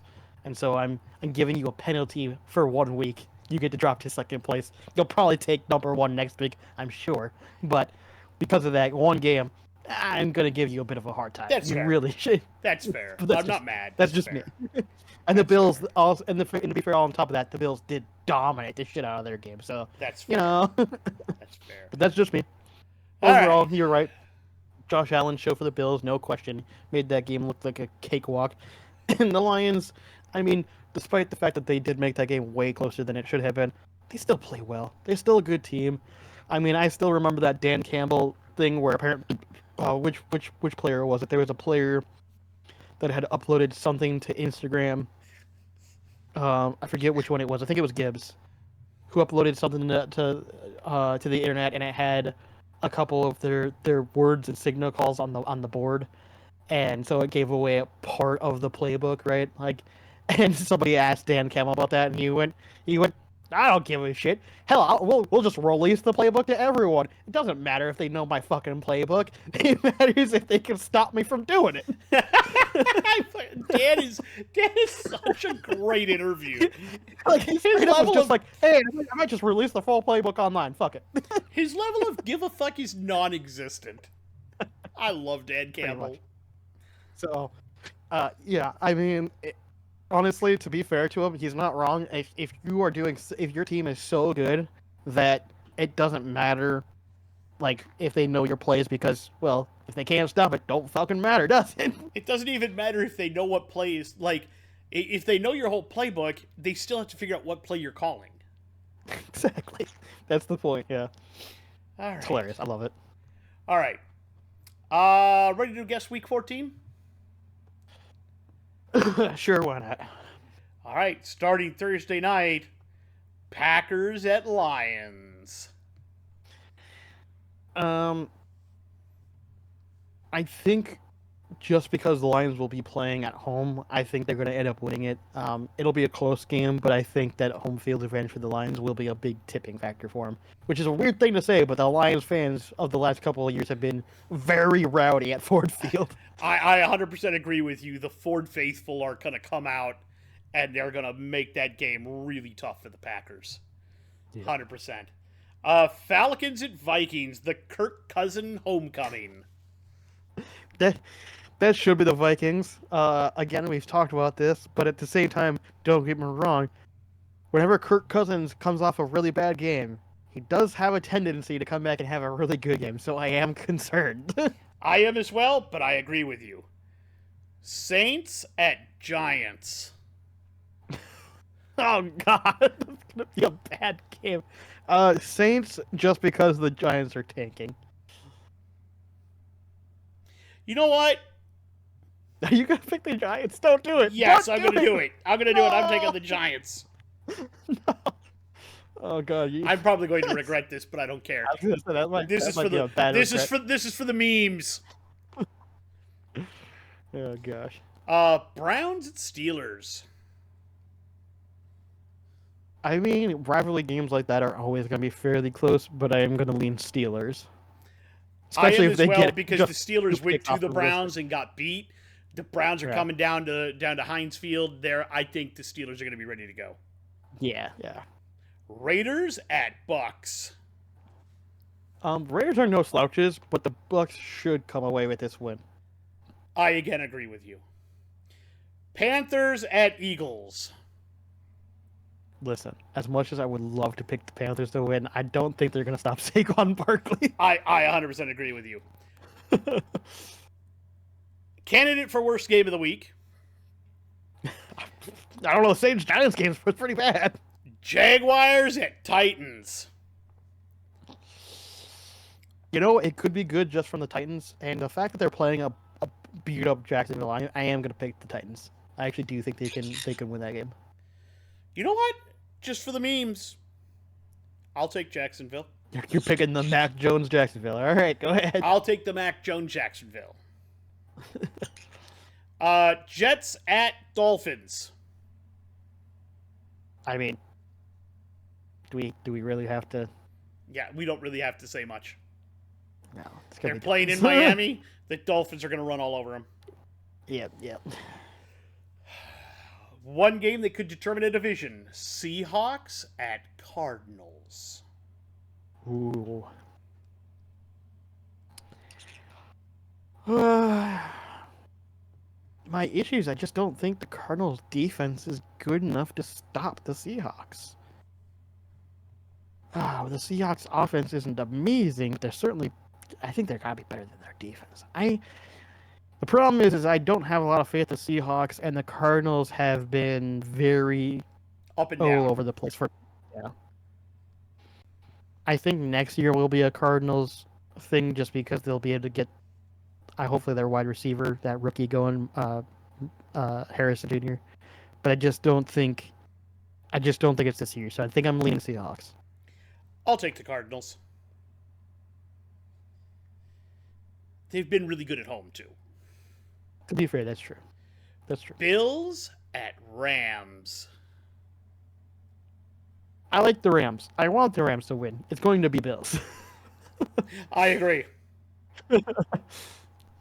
Bears at Niners. I'm picking the Bears. You know what? I'm going right along with you on that. It's going to be weird, but for some reason I kind of have faith in their interim coach. We'll see.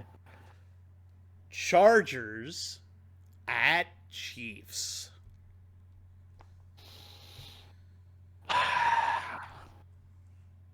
Betting against the Chiefs is dumb. That's why I'm picking the Chargers, because I'm dumb.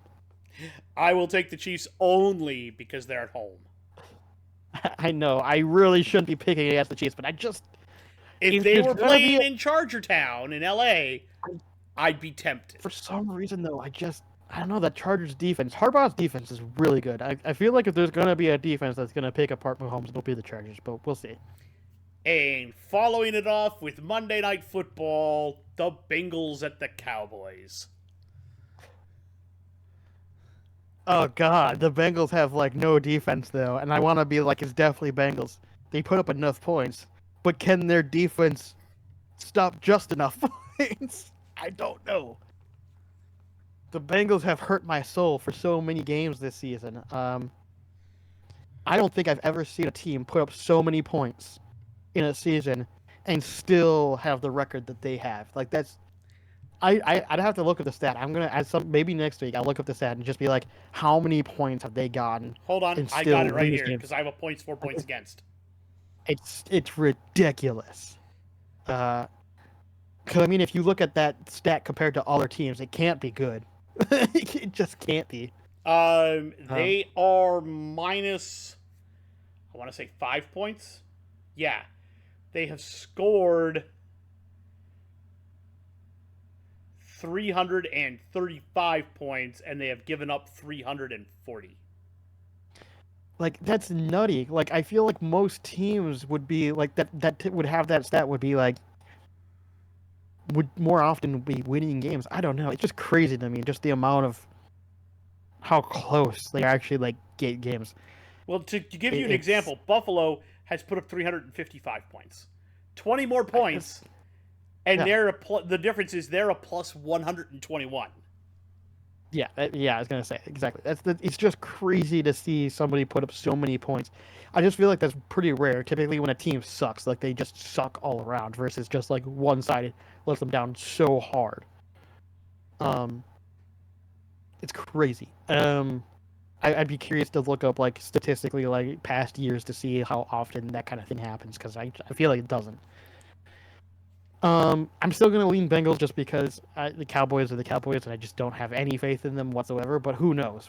Maybe Cooper Rush can score a shit ton on this defense because they're so shit. You know what? It hurts my soul, but I will take the Cowboys in this game. Just, they've been better recently, and I figure I'm going to root for the Cowboys to win just so they keep getting a worse and worse draft pick. I was gonna say honestly, the worst thing for them right now is like people are like, yes! oh my god, they can still make playoffs, and I'm like, you morons! If they don't make playoffs though, and they only get 500, you're not gonna get a good draft pick either. Exactly, which is what I'm shooting for. I know because the Vikings always used to be that position. It pissed me off. And I hate the Cowboys, so having the best of both worlds, they miss the playoffs and they have a bad draft position. They'll if that happens, they'll just trade up in the draft. To be honest, but we'll see. They'll try. I don't know if they will. Oh yeah. Honestly, with how many teams like the Panthers right now that'll get a high draft pick, they easily could trade out to get more draft picks because they don't need a QB right away, right? So, granted, if they have a sweepstakes at Travis Hunter, they might keep their spot to get Hunter. So you never know. Yeah, that's true. All right, ready? I do not believe that we have a Vikings corner. I don't have a hockey corner, as I've already talked about the hockey trade.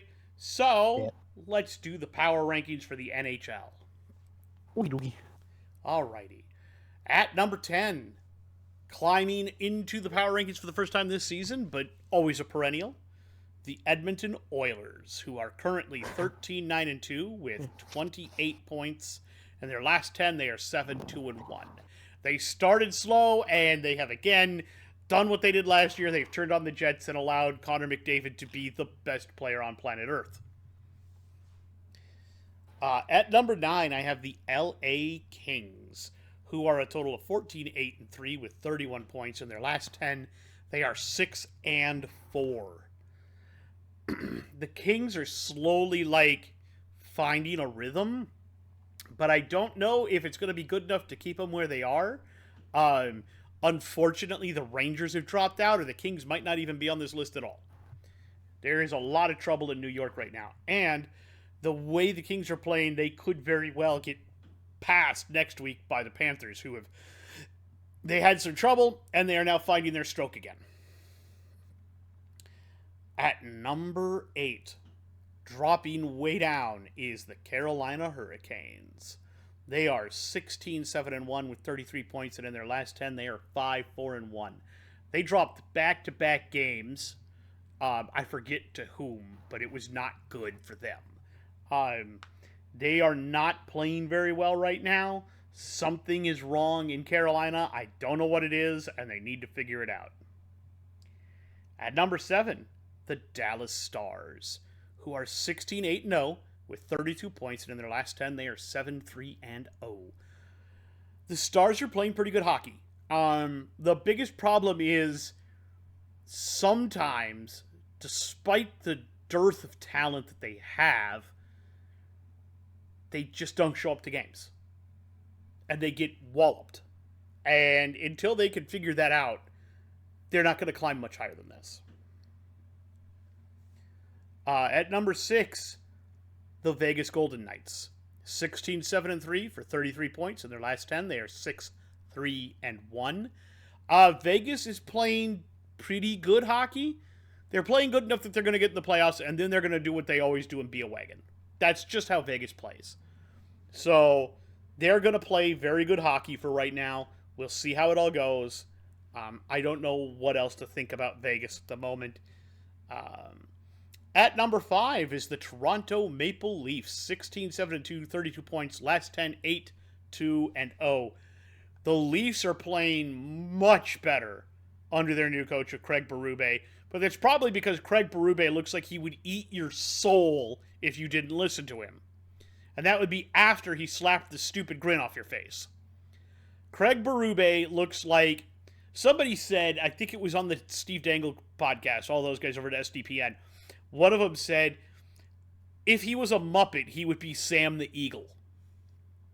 And I was like, yeah, I can see it. He's got that pointy, beaky nose, and he looks angry. Like, he looks like he was born pissed off. If you ever pull up a picture of Craig Berube, you'll see exactly what I mean. He just looks angry. Number 4 is the New Jersey Devils.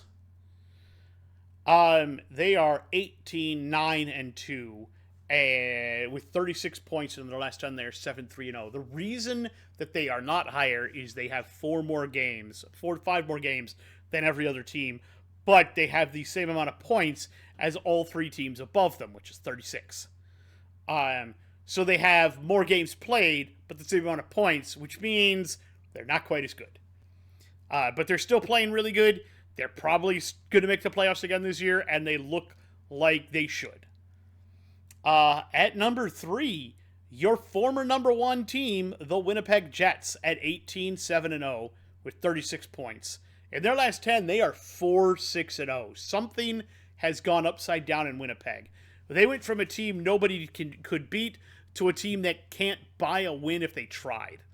I don't know what's going on. I don't know what's wrong. I don't know if they've got a couple of guys on injury, but something is not right, and they are definitely suffering for it. And if they don't figure this out, they're going to continue to drop. Number 2, the Washington Capitals at 17-6-1. They have 35 points, and in their last 10, they are 7-2-1. And why are they number 2? Because they're doing all of this without Ovechkin. They do not have Alexander Ovechkin in the lineup right now, their top player, and they are still finding ways to win. That's impressive, and I love it. The Capitals look like they could absolutely be a wagon and very difficult to stop in the playoffs. And the number 1 overall team, a new one this week, is the Minnesota Wild. And no, I'm not making this up. They are 16-4-4 with 36 overall points, and in their last 10, they are 6-2-2. They're doing it without Brodin, who's one of their top defensemen. They're doing it without Matt Zuccarello, who is the winger that normally plays alongside Kaprizov, as he's been out. They've had a bevy of other injuries, and they still keep finding ways to hang around and win. They're getting great goaltending from Philip Gustafsson. They're getting fantastic goaltending from Marc-Andre Fleury in his final year. And if the Wild keep playing this way, they're going to mess around and send Fleury out with a cup.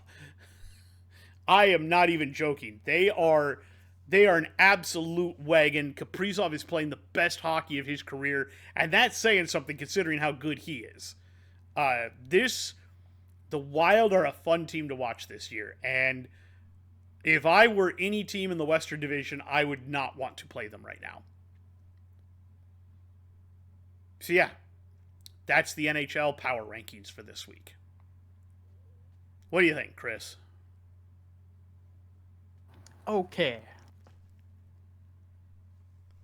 You didn't listen to any of it, did you? No, I was paying attention to the front half, and then my mind started to wander. I'm sorry. Well, the Wild are number 1, so there you go. I got the end of that, yeah. I heard a lot about it during Thanksgiving from Uncle Jeff and John. Like, you would love to talk with them because they love talking hockey. Yeah, the Wild are playing really well this year. Way better than anybody expected. They've been pretty happy. I'm not unhappy. In fact, when we're done here, there's a Wild game on, and I'm going to watch it. I'm not shocked by that. Not even in the slightest. Alrighty. Well, in the meantime, we want to say thank you all for joining us. If you like what we do here, if you appreciate anything we do, give us a like, give us a subscribe, hit that thumbs up, hit that bell notification so that you can be prompted whenever we upload a video. We appreciate your time here, coming to see us, and listening through all of our weird drivel. In the meantime, what we'll tell everybody is that we hope that whatever you set your mind to, we believe in you. We know you can do it.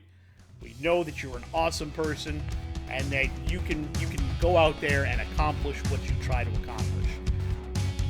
All we'll say beyond that is peace out.